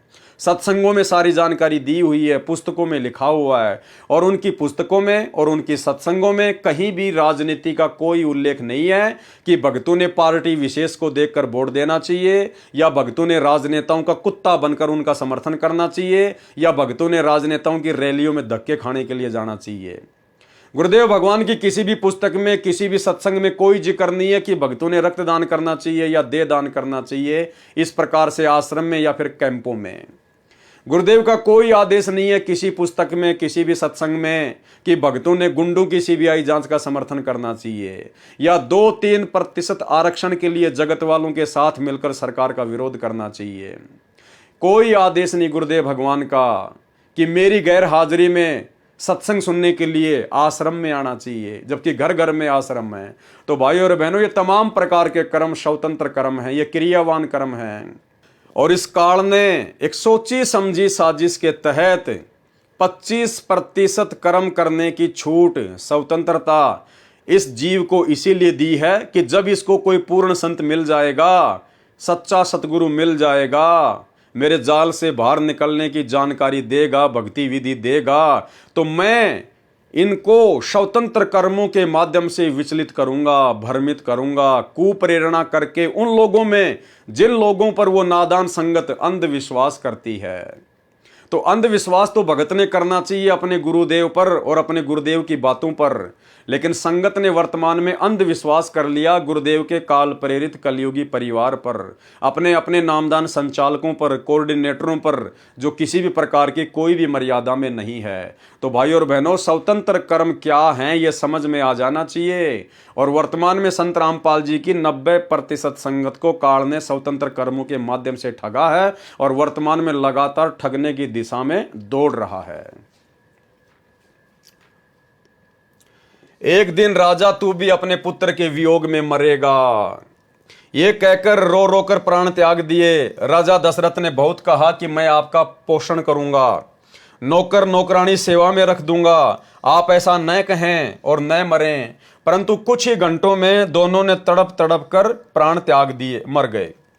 उस कर्म का फल राजा दशरथ को उसी जीवन में भोगना पड़ा, क्योंकि वो राजा दशरथ का स्वतंत्र कर्म था। अरे भैया, वो तालाब राजा दशरथ के बाप का थोड़ी था। अरे वो जंगल में था, तो जंगल में जानवर कहाँ पिएंगे पानी? जंगली जानवर क्या आसमान में जाके पानी पी के आएंगे क्या? लेकिन ये राजा दशरथ का स्वतंत्र कर्म था। उसने अपनी तरफ से साधु संतों के लिए ये सोचा कि इस तालाब का पानी बहुत अच्छा है, कोई जानवर इसको गंदा ना कर दे, क्योंकि इन साधु संतों ने मुझे आशीर्वाद दिया, इन्होंने यज्ञ किया है, तब जाकर जो है मेरे ये रामचंद्र जो है ये पैदा हुआ है। तो उसकी मनमानी धारणा थी, उसकी मनमानी सोच थी, और उसी मनमानी सोच के तहत उसने मनमाना आचरण किया। उसने खुद जाकर तालाब पर पानी की रक्षा करने का ठेका लिया, जिम्मा लिया। वो उसका स्वतंत्र कर्म था, जिसके तहत श्रवण मारा गया। उनके माता पिता ने उसको श्राप दिया और उसी जन्म में उसी क्रियावान कर्म का, उसी स्वतंत्र कर्म का भोग राजा दशरथ को भोगना पड़ा।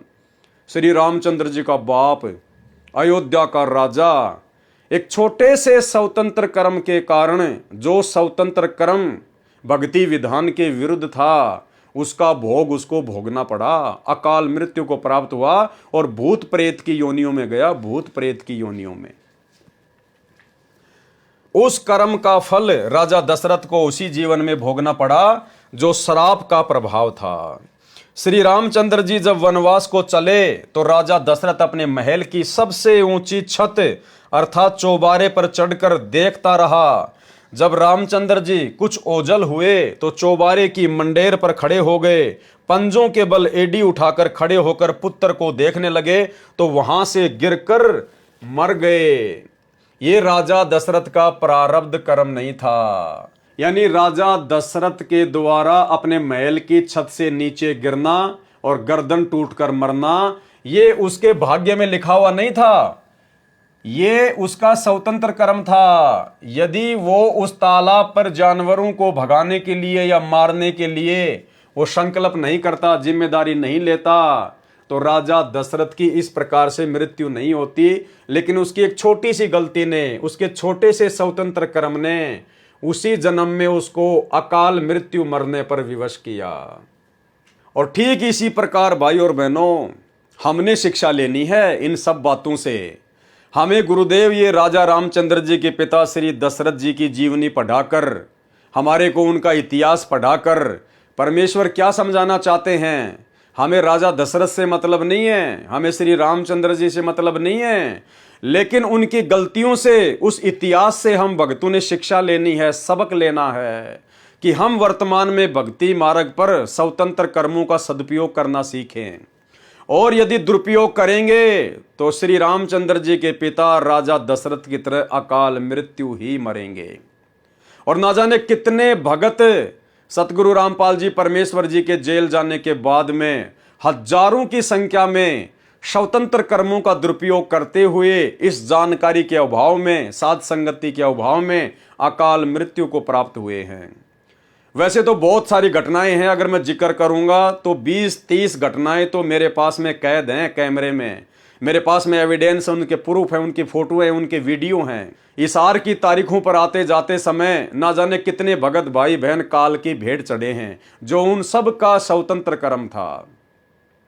सतगुरु रामपाल जी परमात्मा का किसी भगत को कोई आदेश नहीं था ज्ञान आधार से कि भगतों आप हिसार कोर्ट में जब मेरी तारीख पड़ती है तो आप जी मेरी तारीखों पे आया करो, यहाँ पर भीड़ इकट्ठी किया करो, प्रशासन को परेशान किया करो, दुखी किया करो। और ना किसी को गुरुदेव भगवान के कोई दर्शन होते थे। ये सारा का सारा मनमाना आचरण था, सतलोक आश्रम मैनेजमेंट हरियाणा के द्वारा करवाया जाता था काल प्रेरणा से।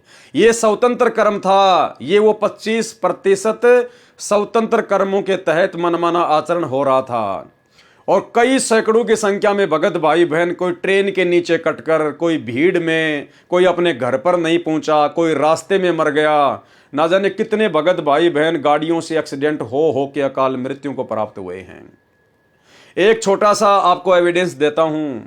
इसी प्रकार सन 2018 में महाराष्ट्र के लातूर जिले से 2 मिनी बसें भरकर भक्तों की, जिनमें सतनामी भी थे, सारनामी भी थे, हरियाणा के हिसार में सतगुरुदेव भगवान की तारीख पर हिसार कोर्ट में जा रहे थे, सतलोक आश्रम मैनेजमेंट हरियाणा के कहने पर, अपने कोऑर्डिनेटरों के कहने पर।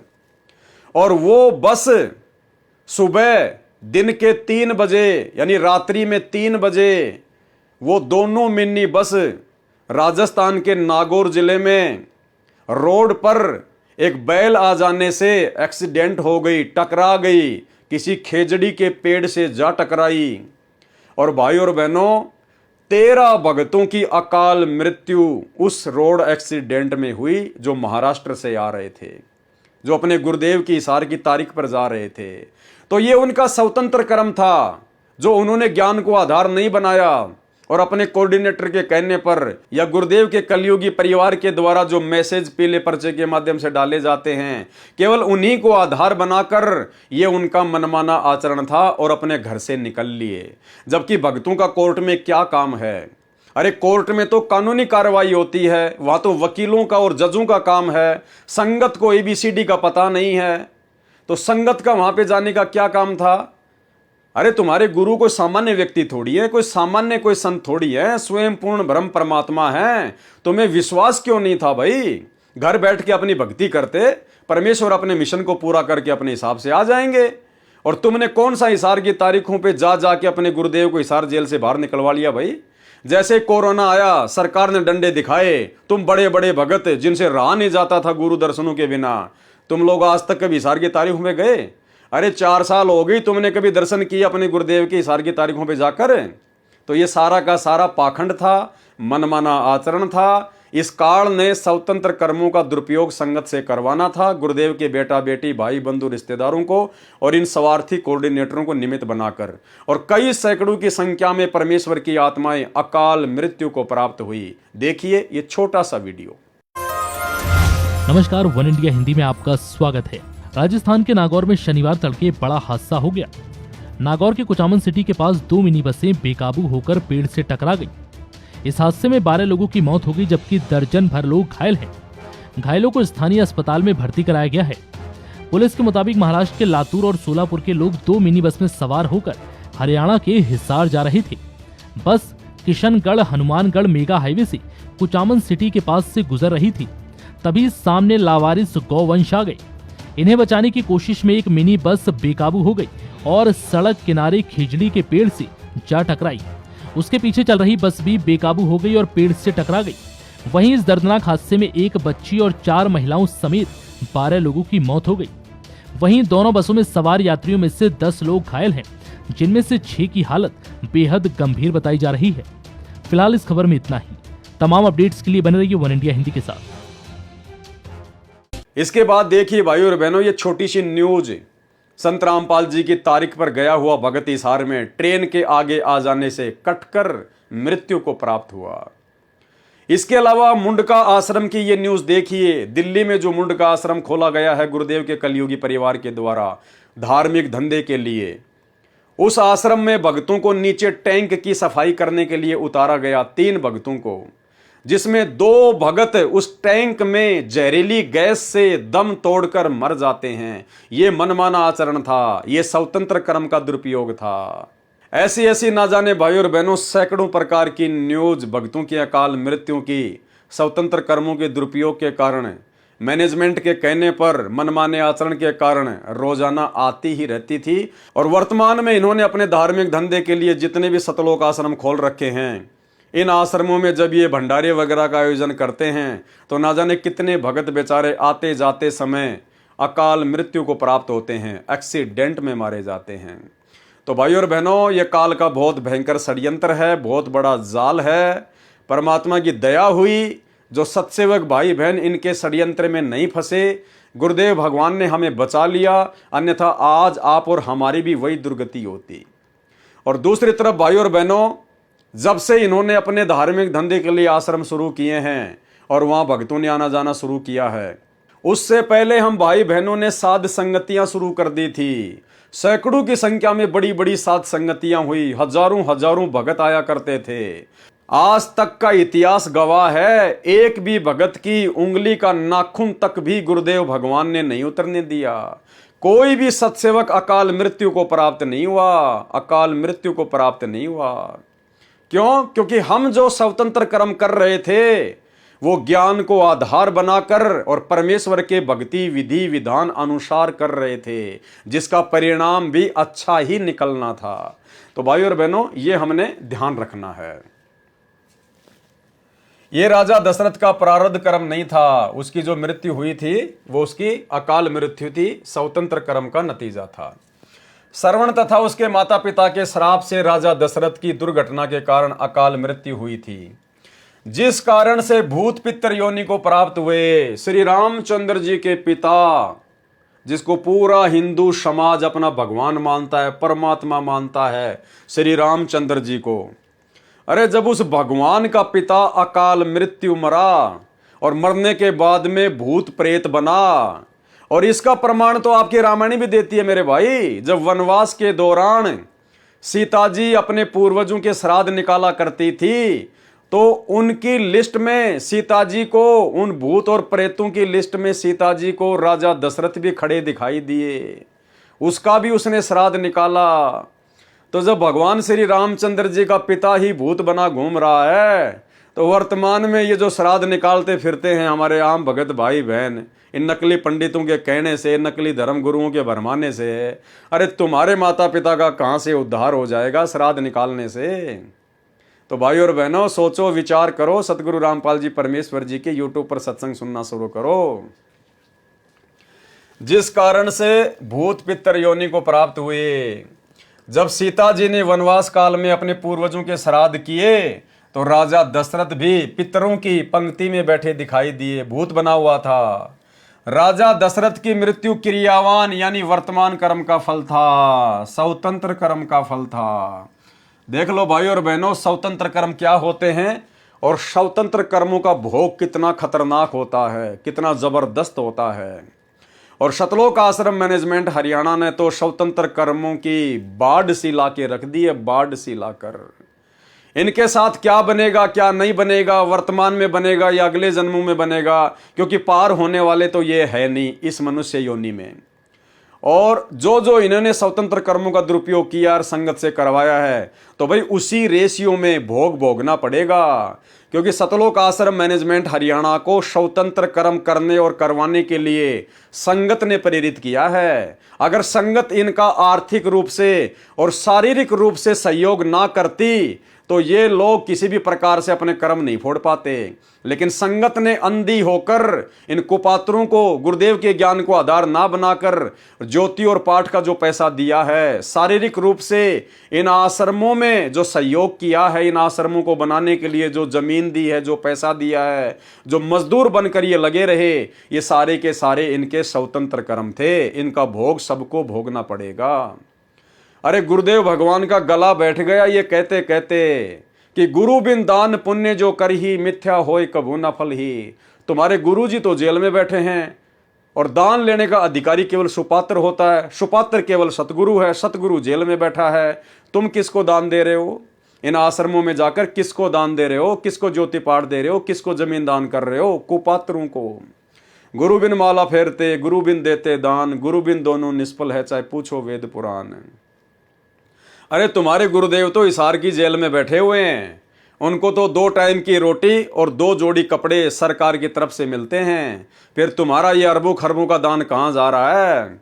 ये राजनीति में जा रहा है, आरक्षणबाजी में जा रहा है, गुंडों की सीबीआई जांच में जा रहा है, अपने ऐसो आराम में जा रहा है। हाल ही एक भगत भाई जो कि धनाना आश्रम में गया हुआ था, वो प्लम्बर का काम करता था, तो गुरुजी का जो छोटा लड़का है मनोज, वो अपने घर पर कुछ काम करवाने के लिए, कुछ नल वगैरह की फिटिंग करवाने के लिए उस भगत को अपने घर पे ले जाता है। उस भगत ने बाद में बताया कि भगत जी मैं तो दंग रह गया, गुरुजी के छोटे बेटे की कोठी देखकर, इतना आलीशान मकान, इतने ऐसो आराम के साधन, भगत जी मैं तो दंग रह गया। मेरी आंखें फटी की फटी रह गई कि भाई संगत के दान का तो ये लोग यहां दुरुपयोग कर रहे हैं। गुरुदेव भगवान तो कहते हैं कि भगत को ये नाम लेने के बाद, 13वें पंथ में आने के बाद में बड़े बड़े आलीशान मकान बनाने की जरूरत नहीं है। घर तो 3.5 हाथ, घना तो पूणी 4, और इससे अधिक जो चाहता है उसको नहीं विचार। बोला भगत जी मेरे तो आंखें फटी की फटी रह गई, मैंने तो किसी मंत्री का मकान भी ऐसा नहीं देखा अपने जीवन में। ऐसा गजब का मकान इन्होंने संगत के दान से बना रखा है। और भगत जी उस घर में मुझे घुटन हो रही थी बहुत भयंकर कि मेरे प्राण ना निकल जाएं, क्योंकि वहां भक्तिकार गुरुदेव भगवान के आशीर्वाद का नामो निशान भी नहीं। तो भाई और बहनों, ये हो रहा है वर्तमान में स्वतंत्र कर्मों के दुरुपयोग के चलते। ऐसे ही जब पहले रोहतक के सिंहपुरा में जो आश्रम था, वहां पर जो भगत भाई बहन जाया करते थे, तो ऐसे ही गुरुदेव के घर पर, यानी उनकी जो पत्नी रहती है, जो कलयुगी पत्नी, जिसको आप लोग अनारो माई कहते हैं, उसके घर पर थोड़ा बहुत काम करने के लिए कुछ भगत चले गए। अब वहां भगतों ने देखा कि माई ने तो 30-40 कमरे बनवा रखे हैं, 30-40 कमरे। तो भगत ने गुरुदेव के ज्ञान आधार से पूछा कि माई रहने के लिए तो 1 या 2 कमरे बहुत होते हैं। गुरुदेव सत्संगों में बताते हैं आपने इतने सारे कमरे क्यों बना रखे हैं? बोला मैं इनको किराए पे दूंगी, ये मकान में किराए पे चढ़ाऊंगी, ऐसे थोड़ी बनाए हैं। तो भाई और बहनों, ये पूरा का पूरा काल का षड्यंत्र आप लोगों को मोहरा बनाकर आपकी मर्यादा तोड़वाने के लिए और आप भाई बहनों की भक्ति को बर्बाद करवाने के लिए स्वतंत्र कर्मों के दुरुपयोग के तहत काल के द्वारा गुरुदेव के कलयुगी परिवार को निमित्त बनाकर करवाए जा रहे हैं। सावधान हो सको तो हो लेना। और जो भगत गुरुदेव के बेटे के साथ में, मनोज के साथ में उसकी आलीशान कोठी में जाके आया है, एक छोटी सी ऑडियो सुन लीजिए जब उसने किसी भगत भाई को ये बात बताई। सुनिए। हाँ भगत जी क्या बोल रहे थे आप बोलो, मैं रिकॉर्डिंग कर लिया। हाँ, गुरुजी के लड़के जो मनोज है ना, हाँ मनोज है या पता नहीं छोटे वाली है, पता नहीं किसके घर में, तो उनके यहाँ घर पे गए होंगे। हाँ तो वो बता रहे थे कि वहाँ पे घर पे रुकने के वो चोटी लगाने गए, उनकी वहाँ उनको बोल दिया, वो प्लम्बर का काम कर रहे थे वहाँ धनाना में, तो धनाना से वहाँ बुलाया हुआ वहाँ लगाने के लिए, तो वहाँ चोटी लगा के आए, तो VIP चोटी थी, वहाँ गए लगाने के लिए। तो वो कह रहे थे कि बहुत बेहतरीन VIP कोठी बना रखी है आउटसाइड में, जो किसी को पता ना हो वहाँ पे। अच्छा में। हाँ। तो ये मतलब सारे भक्तों के पैसे से हो रहा है भगत जी, मतलब है नी? वो कर क्या रहे हैं, सारे भक्तों के पैसे चाहिए और चीजें क्यों हैं। हाँ समझे? तो वो वहाँ अंदर गए, बता रहे नौकर है, वहाँ रुकने का नाम नहीं ले रहा था, इतनी घुसमती हो रही थी। और बाप रे। हाँ तो वो तो ऐसा ही रहेगा भगत जी। देखो देखो ये क्या है, ये सारे भक्तों का पैसा है। नहीं, और वो भगत तुम्हारे उधर के ही थे, रतलाम के ही थे भगत, वो हमारे यहाँ इनकी रिश्तेदारी है उनकी, तो वो हाँ तो वो आते रहते जानते हैं। अब मैं करूँ अभी देर से बात। हाँ। अच्छा तो बता रहे कि वहाँ मतलब किसी को बताना मत इस बारे में। हाँ नहीं मेरे को नहीं बताओ, मेरे को क्या करना भगत जी। नहीं, वो हमसे कह रहे थे कि किसी को बताना मतलब उनके घर पे VIP ये सारा कुछ 25-25 लाख रुपए की गाड़ी लेने के आती कॉल और भी कॉल करवाने के लिए, सब क्या है, कहाँ का पैसा है, सारा मैनेजमेंट का क्या था, सब भक्तों का पैसा है। अब भगत जी आप समझो, देखो इस चीज को, देखो क्या हो रहा है ये बताओ अब मेरे को। बिल्कुल हम समझ रहे हैं सब बात। फिर इन कार कोठियान के सिर में मारेगा, सारी उम्र खो दी इन कोठी बनाने में, कार खरीदन में, और कल मृत्यु हो जा, गधा बना फिर कुत्ता बन के अंडे सैर से पट्टे करता। तो ये हमने ज्ञान नहीं था, हम देखा लाएंगे। राजा दशरथ की मृत्यु क्रियावान यानी वर्तमान कर्म का फल था। दूसरा उदाहरण क्या दिया गुरुदेव ने, राजा द्रुपद की पुत्री द्रौपदी, वैसे उसका नाम कृष्णा था। राजा द्रौपद की बेटी होने के कारण द्रौपदी नाम से प्रसिद्ध हुई। द्रौपदी कंवारी थी। उसके पिताजी ने एक नदी के किनारे स्त्रियों के स्नान के लिए जनाना घाट बनवा रखा था। गर्मी का मौसम था। द्रौपदी प्रतिदिन की तरह अपनी सैकड़ों सहेलियों के साथ उस दरिया के घाट पर स्नान करने गई तो देखा एक साधु दरिया के अंदर सीने तक गहरे जल में खड़ा था, हाथ इधर उधर चला रहा था। द्रौपदी ने कुछ देर संत की क्रिया को देखा तो लगा कि साधु स्नान नहीं कर रहा। किनारे पर देखा तो वस्त्र नहीं रखे थे, वह साधु अंधा था। घाट से लगभग 100 फुट दूरी पर दरिया में स्नान करने के मकसद से आया हुआ था। उसको ये नहीं ज्ञान था कि आसपास कोई जनाना घाट यानी लेडीज घाट है। जब लड़कियों की आवाज सुनाई दी तब उसको समझते देर नहीं लगी कि तू गलत स्थान पर आ गया है। राजा की स्त्रियों के स्नान का स्थान आसपास है। शर्म के मारे वह संत दरिया में गहरे पानी में चला गया। छाती तक गहरे पानी में जाकर खड़ा हो गया। उसके पास एक कोपीन 6 इंच चौड़ा 2 फुट लंबा कपड़ा जो पर्दे पर साधु बांधते हैं उसको कोपीन भी कहते हैं, दूसरी नहीं थी। अन्य कोई वस्त्र नहीं था। स्नान करके उसको कुछ देर घास पर डालकर सुखाकर पुनः बांध लेता था या गर्मी के मौसम में पहने ही सूख जाती थी। उस दिन वह कोपीन दरिया के पानी में बह गई। संत नग्न जल में खड़ा खड़ा आसपास हाथों को हिला रहा था कि कोई कपड़ा बहता हुआ आ जाए तो बाहर जाने योग्य बनूं। उस घाट के नीचे की ओर यानी जिधर पानी बहकर जा रहा था उस ओर पानी में संत स्नान कर रहा था। द्रौपदी बुद्धिमान तथा भगत आत्मा थी। पहले तो द्रौपदी ने विचार किया था कि स्नान करके संत से परमात्मा की चर्चा करूंगी। स्नान करने के बाद भी देखा कि संत तो उसी स्थिति में खड़ा है तो समझते देर नहीं लगी। बहन द्रौपदी ने अपनी साड़ी से 8-9 इंच चौड़ा और 3-4 फुट लंबा टुकड़ा फाड़कर दरिया में छोड़ दिया, परंतु संत के हाथ नहीं लगे। ध्यान देना भाई और बहनों, शिक्षा लेनी, हमने शिक्षा लेनी है। द्रौपदी को समझते देर नहीं लगी कि साधु महात्मा नंगा है, लगता है इसका कपड़ा बह गया। शर्म के मारे बाहर निकलना नहीं चाहता, कहीं ऐसा ना हो कि पानी का बहाव तेज हो जाए और ये बह जाए। हालांकि वो तो परमात्मा थे, लीला कर रहे थे, लेकिन द्रौपदी तो एक आत्मा थी, एक जीव थी, उसको तो नहीं पता था इस बात का। उन्होंने तो एक अंधा महात्मा ही समझा। तो द्रौपदी ने क्या किया, अपनी साड़ी का पल्लू फाड़ फाड़ कर कोपीन की साइज का, एक टोवेल की साइज का, और उस संत की तरफ यूं छोड़ना शुरू कर दिया। लेकिन वो कपड़ा पानी में दूर से बह जाता, उस अंधे महात्मा को हाथ नहीं लग रहा था। ऐसा द्रौपदी ने 7-8 बार किया, 7-8 बार। अंत में द्रौपदी ने क्या किया, फिर से कपड़ा फाड़ा और जंगल से एक लंबी सी लकड़ी लेके आई, उसके आगे के सिरे पर कपड़ा बांधा और संत महात्मा के पास में यूं कर दिया दूर से। उसने आवाज नहीं लगाई, कहीं आवाज लगाऊंगी तो शर्म के मारे महाराज जी पानी में गहरा ना चला जाए, डूब ना जाए। तो द्रौपदी ने लकड़ी के सारे वो कपड़ा उस अंधे महात्मा के पास में कर दिया। अंधा महात्मा हाथ मार ही रहा था, तुरंत कपड़ा उसने पकड़ लिया और जब उसने कपड़ा देखा उसकी साइज वाइज, तो उसने देखा कि भाई ये कपड़ा वैसे बह के नहीं आया, ये तो किसी बहन बेटी ने तुझे देखकर, तेरी परिस्थिति को देखकर और एक साइज का बिल्कुल काट के भेजा है। उसने अपने गुप्तांग के ऊपर कोपिन बांधा और बाहर निकला और उसने आशीर्वाद दिया कि बेटी, जिस प्रकार से आज तूने मेरी इज्जत रक्षा की है, परमात्मा एक दिन तेरी भी इज्जत रक्षा करे। तो भाई और बहनों, ध्यान देने योग्य बात क्या है, द्रौपदी ने 7-8 बार अपनी साड़ी फाड़ फाड़ के उस साधु महात्मा को दी, यानी उसने दान दिया साड़ी का, लेकिन वो कपड़ा उसके हाथ नहीं लगा। द्रौपदी ने तो दान कर दिया, उसने तो साड़ी फाड़ दी, लेकिन उस महात्मा के हाथ नहीं लगा। अंत में एक कपड़ा उस महात्मा के हाथ लगा और उसी कपड़े के प्रतिफल में परमात्मा ने उसकी साड़ी बढ़ाई। जबकि द्रौपदी ने तो 8-9 कपड़े और भी दान किए थे, लेकिन वो उस संत के हाथ नहीं लगे, इसलिए वो दान में नहीं गिना गया। पहले आप एक छोटा सा सत्संग सुनिए भाई और बहनों, इससे आपको समझ में आ जाएगा। और वर्तमान में जिस प्रकार से ये संगत गुरुदेव भगवान के जेल में रहते सहते जो ज्योति पाठ और दान का पैसा इन आश्रमों में दे रही है, गुरुदेव के कलयुगी परिवार को दे रही है, इन कोऑर्डिनेटरों को दे रही है, ये द्रौपदी की कहानी परमात्मा ने संकेत में इसीलिए बताई है कि समय आने पर मेरे बच्चे इसके ऊपर ज्ञान चर्चा करें, विचार करें कि हम क्या कर रहे हैं।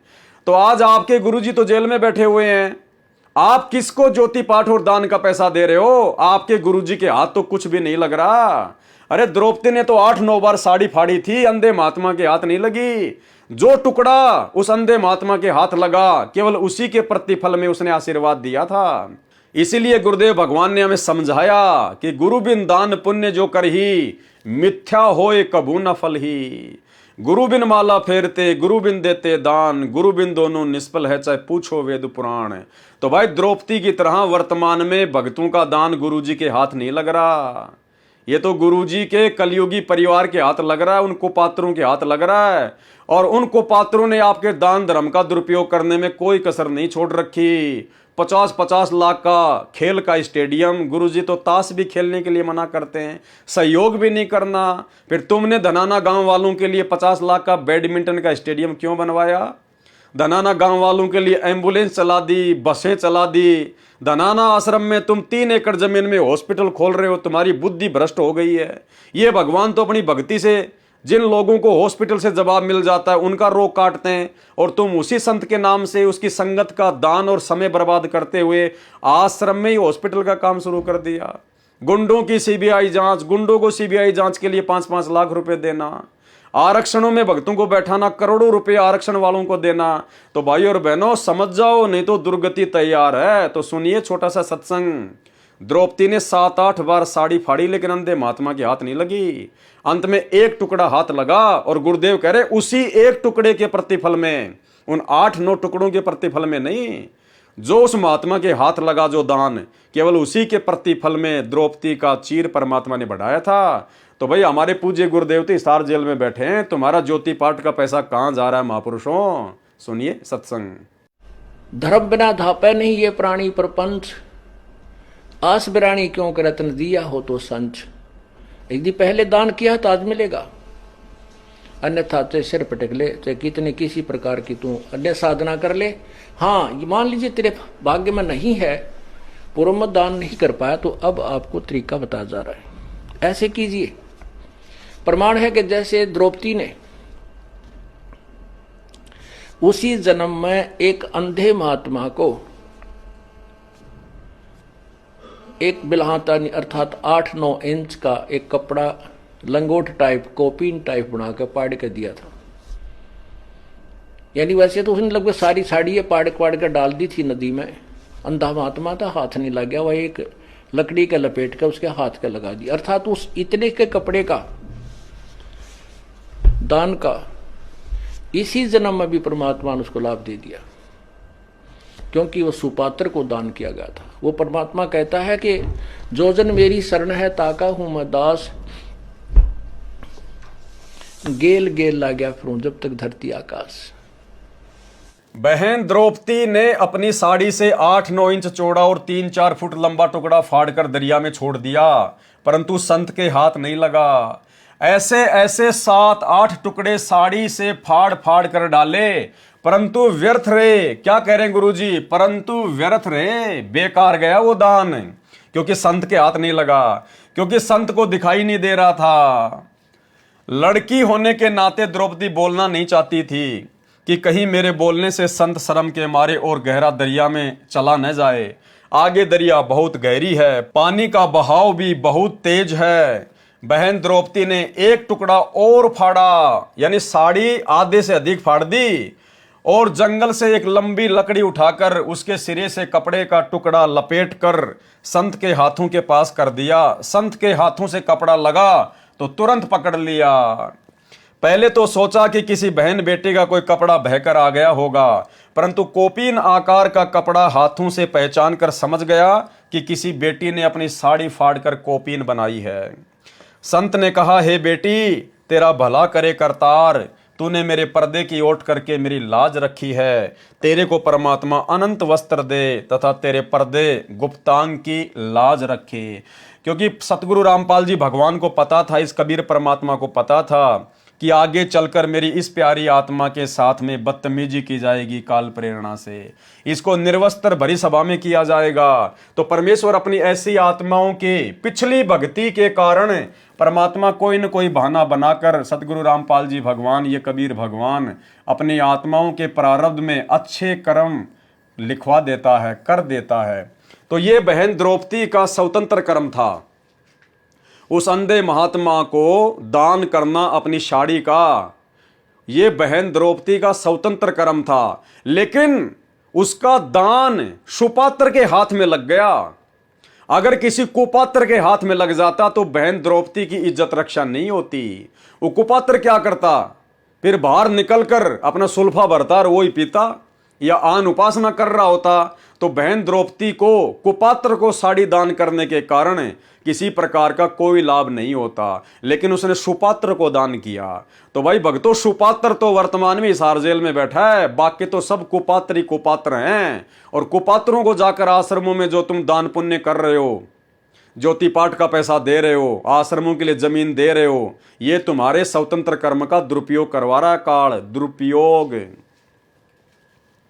साधु बोले सहज सुभाए, साधु का बोला मिथ्या न जाए।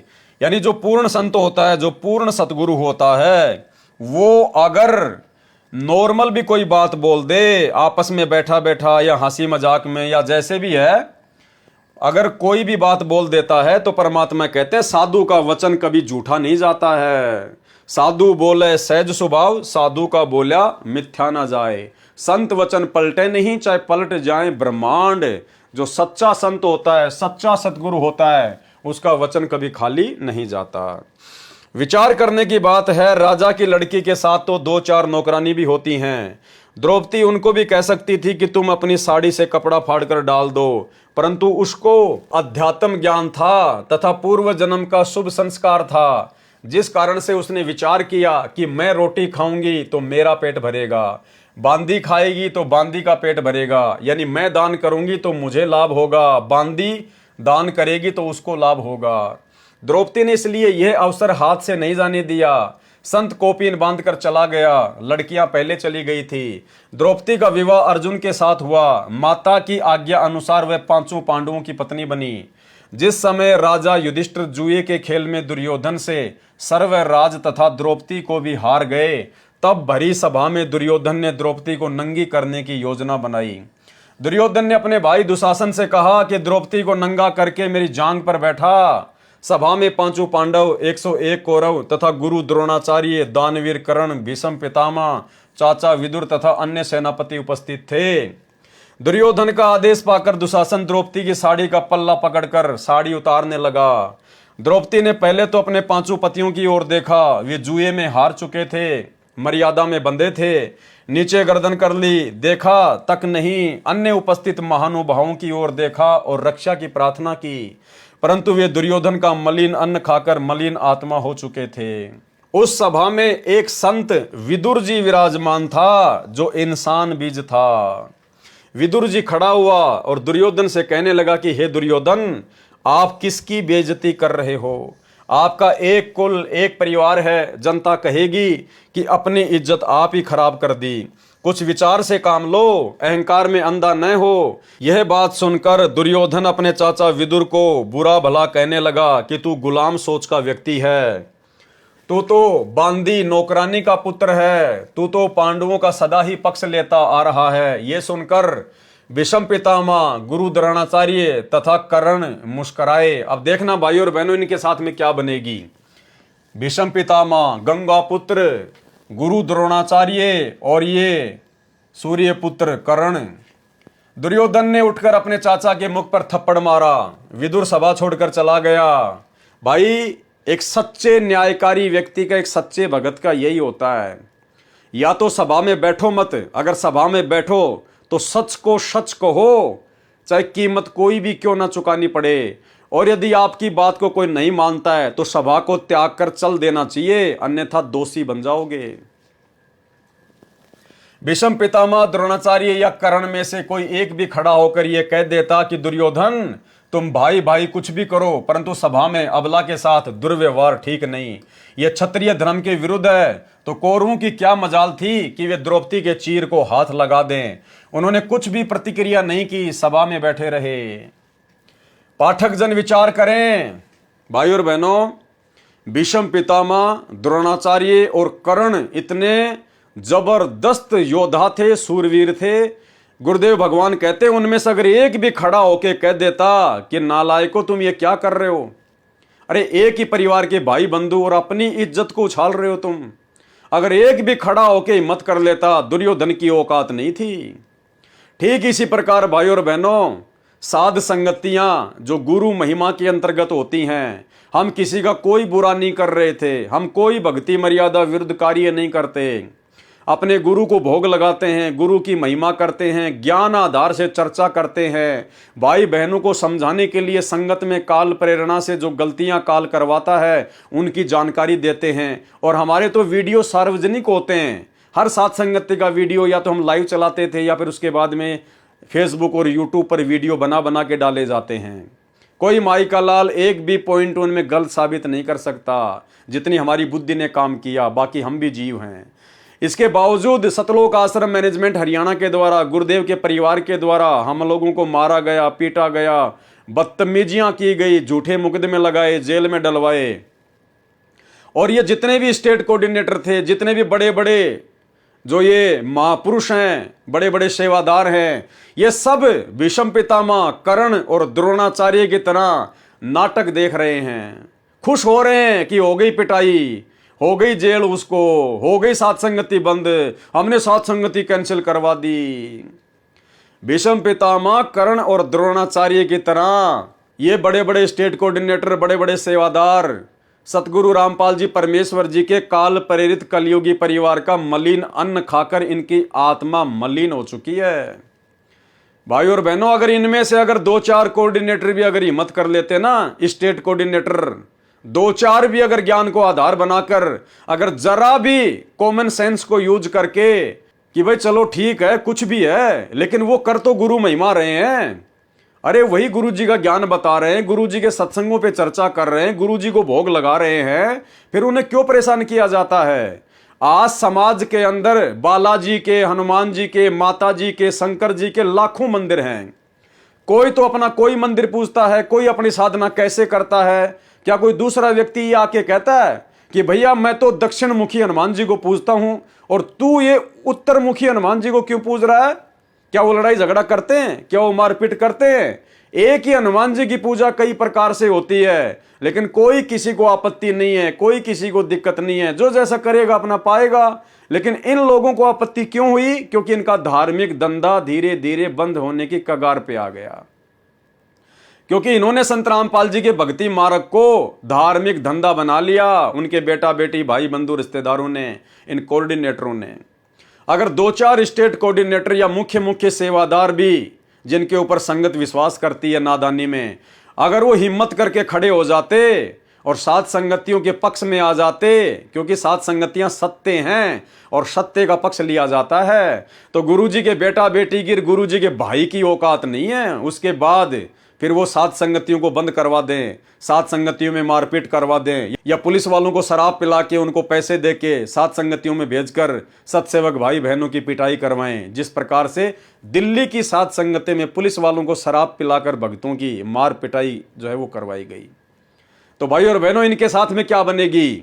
अरे चलो, भीष्म पितामह, द्रोणाचार्य और कर्ण को तो ये तत्व ज्ञान नहीं था भाई, लेकिन तुम्हारे को तत्व ज्ञान देने में गुरुदेव ने कौन सी कमी छोड़ दी? तो भाई संभल के रहना, कर्म तुम्हारे बिगड़ चुके हैं, तुमने स्वतंत्र कर्मों का दुरुपयोग किया है। आने वाले समय में क्या होगा, सावधान हो जाना।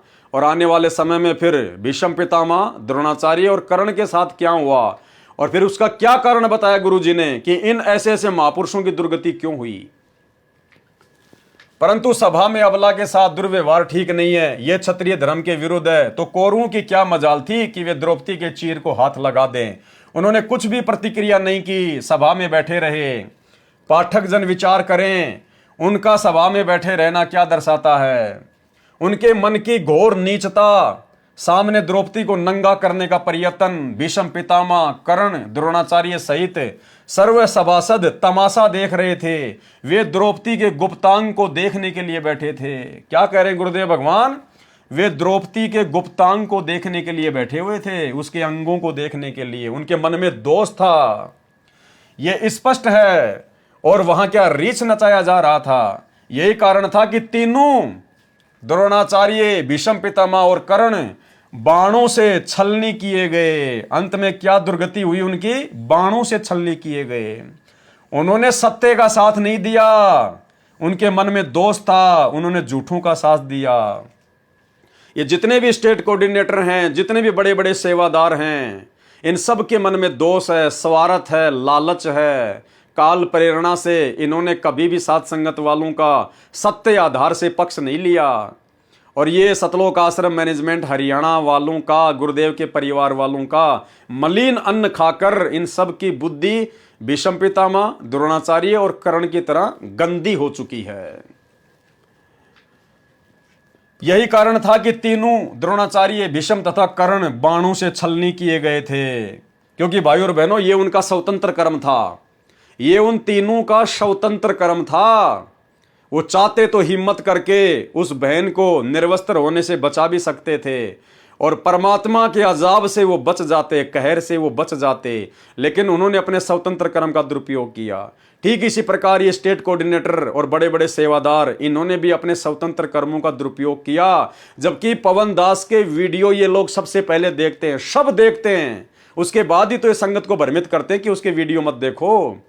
क्योंकि इनको पता है कि अगर पवन दास के वीडियो किसी ने देख लिए, भाई सच्चाई से परिचित हो जाएगा, हमारे अज्ञान और पाखंड का उनको पता चल जाएगा। फिर आश्रम में कौन आएगा, ज्योति पाठ का पैसा कौन देगा, हमारा धंधा कैसे चलेगा।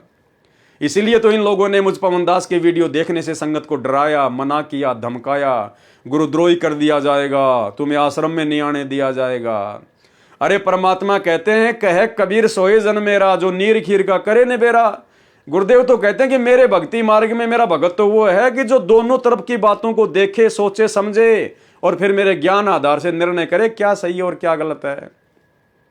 खुद हमारे सतगुरुदेव भगवान ने नकली संतों के सत्संग दिखा दिखा के, इनके कैसेट दिखा दिखा के, इनके सत्संग दिखा दिखा के, इनके पुस्तकें दिखा दिखा के आप और हमारे को भक्ति मार्ग पर सत्य से परिचित कराया है। अगर हम खाली अपने गुरुदेव का देखते रहते और दूसरे पंथों के अज्ञान को ना देखते तो हम कभी भी इतने दृढ़ नहीं होते। लेकिन गुरुदेव ने दोनों तरफ की बातें दिखाई है। एक असली जज वही होता है जो दोनों तरफ की बातें सुन के उसके बाद में फैसला लेता है। लेकिन यहां तो संगत को दूसरे पक्ष, साथ संगत वालों के वीडियो देखने के लिए डराया जा रहा है, धमकाया जा रहा है। अरे क्या संत रामपाल जी भगवान का ज्ञान इतना कमजोर है तुम लोगों की दृष्टि में? अगर पवन दास के वीडियो देख लेंगे तो भक्ति से दूर हो जाएंगे।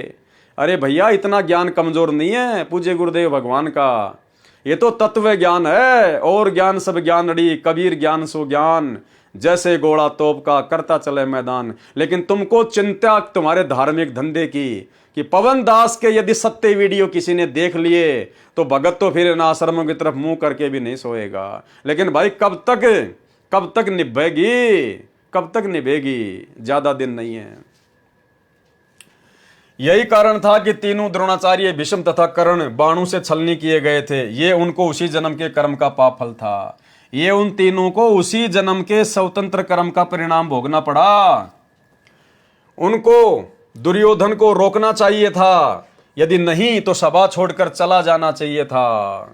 इसी प्रकार इन स्टेट कोऑर्डिनेटरों को, बड़े बड़े सेवादारों को जो इन आश्रमों में रहते हैं, इनको मैनेजमेंट वालों को रोकना चाहिए था, गुरुदेव के परिवार वालों को समझाना चाहिए था कि नालायको वो क्या गलत कर रहा है।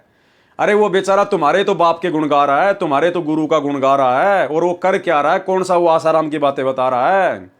और फिर भी यदि वो नहीं मानते तो ठोकर मार देनी चाहिए थी ऐसे स्टेट कोऑर्डिनेटर के जो है पद को, ऐसे स्टेट कोऑर्डिनेटर के पद को ठोकर मार देनी चाहिए थी कि थूकता हूं तेरे स्टेट कोऑर्डिनेटर के पद पे, पकड़। भक्ति करने के लिए आए हैं, गुलामी और चापलूसी के लिए नहीं आए। गुरुजी पार करेंगे, तुम पार नहीं करोगे।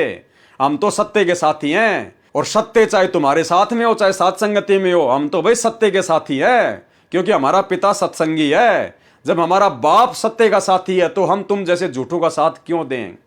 लेकिन इन्होंने तो उल्टा उनके कुकर्मों में बढ़ चढ़ के सहयोग किया, बढ़ चढ़ के सहयोग किया, और वर्तमान में भी कर रहे हैं, और बेचारी भोली भाली संगत के तेजी से कर्म फुड़वा रहे हैं। यदि नहीं तो सभा छोड़कर चला जाना चाहिए था, तब वे पाप के भागी नहीं बनते। और आगे क्या बताया गुरुदेव ने, जो अधिकारी है और अपने कर्तव्य से गिरता है वह महापाप का भागी होता है। ये जितने भी स्टेट कोऑर्डिनेटर हैं ये सब एक प्रकार से अधिकारी हैं, पूरे स्टेट की संगत इनके पीछे लगी हुई है। नादानी में इनके एक आदेश की प्रतीक्षा में चाहे संगत से कुछ भी कुकर्म करवा लो, तो ये लोग अधिकारी हैं वर्तमान में। और अधिकारी व्यक्ति यदि इस प्रकार से अपने अधिकार का दुरुपयोग करता है तो गुरुदेव कहते हैं महापाप का भागी होता है, वह महापाप का भागी होता है। द्रौपदी ने देखा कि सांसारिक सहारा तो नकली निकला, तब सबकी आशा त्याग कर परमात्मा की आशा लगाई। तो परमेश्वर ने, कौन से परमेश्वर ने? सतगुरु रामपाल जी परमेश्वर ने, इस कबीर भगवान ने। तो परमेश्वर ने उस अंधे महात्मा को दिए चीर के लीर टुकड़े के प्रतिफल में, और साधु के आशीर्वाद के प्रताप से द्रौपदी का चीर अनंत कर दिया। दुशासन में 100 हाथियों जितनी शक्ति थी, द्रौपदी तो उसके सामने कमल की फूल थी। दुशासन का पसीना छूट गया, साड़ी को खींचते खींचते थक गया, साड़ी का ढेर लग गया, परंतु अंत नहीं आया। तब द्रौपदी को श्री कृष्ण जी ने बाद में बताया कि यह तो तेरा चीर बड़ा है ना, ये उस अंधे महात्मा को दिए कपड़े का फल है जो तूने विवाह से पहले दरिया में स्नान करते समय दिया था। एक चीर के कारण मेरा बढ़ गया चीर अपार। चीर यानी वो कपड़े का टुकड़ा। द्रौपदी ने फिर क्या कहा कि एक चीर के कारण मेरे बढ़ गए चीर अपार, जो मैं पहले जानती तो देती सब कुछ वार।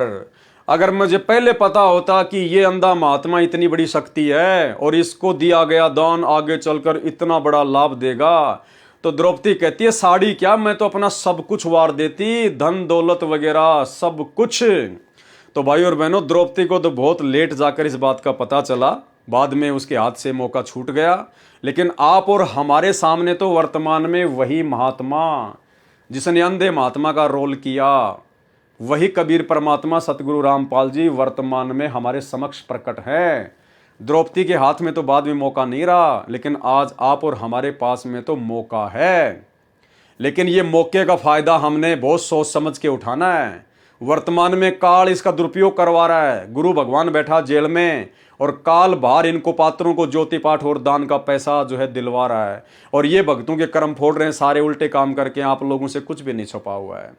तो अपने गुरुदेव भगवान को साक्षात जो दान दिया जाता है, या गुरुदेव के मुख कमल से सुनकर आमने सामने जो दान दिया जाता है, वो होता है सुपात्र को दिया हुआ दान। वो दान फिर इतना काम करता है कि एक लीर के कारण मेरे हो गए चीर अपार, और जो मुझे पहले पता होता मैं देती सब कुछ वार। तो कुछ भी वारो भक्ति मार्ग में, ज्ञान को आधार बनाकर सुपात्र के ऊपर वारो। अपने गुरुदेव भगवान के आने के बाद में इनके चरणों में अपना सब कुछ जो चाहो न्योछावर कर देना, लेकिन इनकी गैर हाजिरी में काल प्रेरणा से नादानी मत करना। कुपात्रों को, इनके परिवार को ज्योति पाठ और दान का पैसा मत देना। उनके कुक्रम भी आप लोगों के सामने हैं, सामने। एक चीर के कारण बढ़ गए चीर अपार, जो मैं पहले जानती तो देती सर्वस्वार, न्योछावर कर देती। ये कर्म फल द्रौपदी को उसी जन्म के कर्म का फल मिला। ये द्रौपदी का स्वतंत्र कर्म था जो उसने उसी जन्म में किया, और उसका शुभ परिणाम भी उसको उसी जन्म में मिल गया। परमात्मा ने उसको निर्वस्त्र होने से बचाया। यह एक आध विशेष आत्मा के साथ ही होता है। कर्म फल को समझने के लिए उपरोक्त उल्लेख पर्याप्त है। गुरुदेव कह रहे बहुत कुछ समझा दिया, समझदार को संकेत काफी होता है। आप और हम कोई आम व्यक्ति नहीं है, आम प्राणी नहीं है। गुरुदेव ने हमें 30 साल से भक्ति मार्ग में, तत्व ज्ञान में रंग दिया। अब हमने संकेतों को समझ लेना चाहिए। अब परमेश्वर को हम इतना दुखी ना करें। अब हमें परमेश्वर के संकेत समझ में आ जाने चाहिए। शब्द सैन सतगुरु की पहचान है, वो पावे अटल सुहाग रे। प्रश्न, क्या प्रारब्ध कर्म जो भाग्य में लिखा है बदला जा सकता है? यानी काल ने जो हमारे भाग्य में लिख दिया, जो 75% पाप और पुण्य का रेशियो निकाल के जो जीव को भोगना ही होता है, तो सवाल करता कह रहा है कि क्या वो प्रारब्ध कर्म जो भाग्य में लिखा है उसको बदला जा सकता है? उत्तर दिया गुरुदेव ने, जब पूर्ण संत जो परमेश्वर कबीर जी स्वयं या उनका कृपा पात्र संत मिल जाता है। अब यहां पर उनका कृपा पात्र संत लिखना गुरुदेव भगवान के लिए वर्तमान में थोड़ी सी मजबूरी है, क्योंकि डायरेक्ट उनको कोई परमात्मा नहीं मान सकता, इसलिए ये अपने आप को छुपाते हैं, अपने आप को पूर्ण परमात्मा का संत कहकर अपने आप को छुपाते हैं, जबकि ये स्वयं ही पूर्ण परमात्मा है। जब पूर्ण संत जो परमेश्वर कबीर जी स्वयं या उनका कृपा पात्र संत मिल जाता है, तो पाप कर्म जो प्रारब्ध में हैं या संचित कर्मों में हैं, वह सत्य साधना से समाप्त हो जाता है। यानी जब आप सच्चे पूर्ण संत कबीर परमेश्वर की शरण में आ जाते हो, उपदेश ले लेते हो, क्योंकि भाइयों और बहनों, एक समय में पृथ्वी पर एक ही संत होता है, और वो केवल स्वयं कबीर भगवान ही होता है, पूर्ण परमात्मा होता है। एक समय में पृथ्वी पर एक ही संत होता है। सुनिए, इसलिए हमने उन नकली सतगुरुओं से बात नहीं बनेगी। एक समय में एक ही सतगुरु होता है। जैसे परमात्मा जब आए थे, उन्होंने किसी को भी नाम देने का आदेश नहीं दिया था और स्वयं ही उपदेश दिया करते थे। 64 लाख शिष्य उनके हो गए थे, उन सब के स्वयं ही गुरु थे, स्वयं ही सतगुरु थे। और एक समय में एक ही संत होता पूरी पृथ्वी पे, उस परमेश्वर का। वैसे तो ये अन्य उपासना बताने वालों की तो गिनती ही नहीं है। और वो परम संत आज वर्तमान में सतगुरु रामपाल जी परमेश्वर हैं, ये पूर्ण कबीर साहिब है। तो जो इनकी शरण में आ जाता है, उसके बाद में काल ने हमारे भाग्य में संचित कर्मों से पाप और पुण्य निकालकर जो 75% हमारा प्रारब्ध बना दिया, भाग्य बना दिया है, उसको हल्का किया जा सकता है। उन प्रारब्ध कर्मों को काटा जा सकता है, उनको चेंज किया जा सकता है। सतगुरु जो चावे सो कर ही, 14 कोटि दूत यम डर ही, ओत भूत जम त्रास निवारे, और चित्रगुप्त के कागज फाड़े। ये 75% जो चित्रगुप्त के द्वारा काल ने जो हमारे प्रारब्ध कर्म लिखवा दिए, सतगुरु उनको फाड़ सकता है, और किसी की औकात नहीं, किसी के बस की बात नहीं है।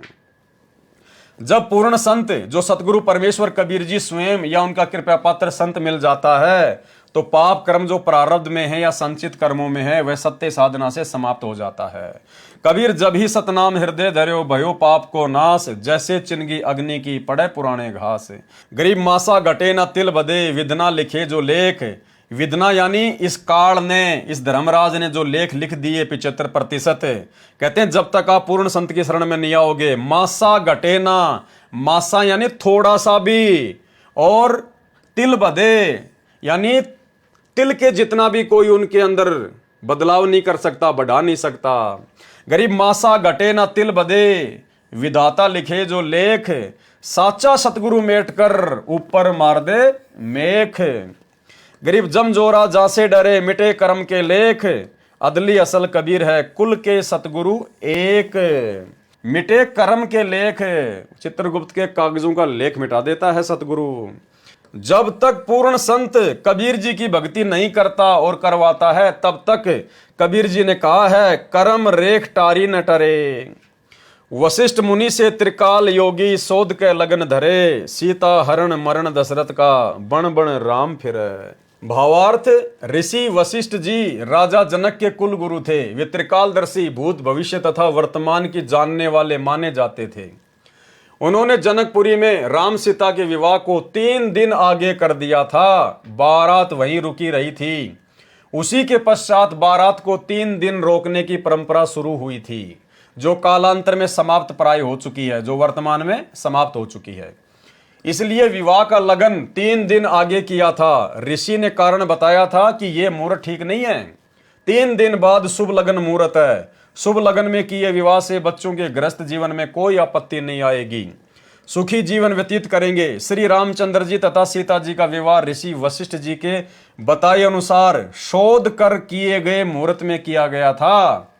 कबीर परमेश्वर जी ने बताया कि उस शुभ लगन से भाग्य अर्थात प्रारब्ध में कोई परिवर्तन नहीं हुआ। विवाह के तुरंत पश्चात श्री रामचंद्र तथा सीता व लक्ष्मण का वनवास हुआ। वन से सीता का अपहरण हुआ। श्री रामचंद्र जी वन वन भटक रहा था। पुत्र वियोग में राजा दशरथ की मृत्यु हो गई। घर में कहर हो गया। पूर्ण संत बिना कर्म का फल भोगना ही पड़ता है। कर्म बोध पेज नंबर 165 पर। कबीर कर्म फांस छूटे नहीं के तो करो उपाय, सदगुरु मिले तो उबरे नहीं तो परले जाए। कबीर सागर के अध्याय कर्मबोध का सारांश संपूर्ण हुआ। सत्य साहिब यानी सतगुरु रामपाल जी भगवान, सच्चा परमात्मा, अविनाशी परमात्मा। तो भाई और बहनों, आज के वीडियो में केवल इतना ही। कल रात्रि 8 बजे सभी भाई बहन फिर से दास के Facebook page Pawan Das is live के ऊपर लाइव जुड़िए। और तब तक गुरुदेव भगवान हम सबको आज्ञा दें, इजाज़त दें, आशीर्वाद दें। बंदी छोड़ सतगुरु रामपाल जी भगवान की जय हो।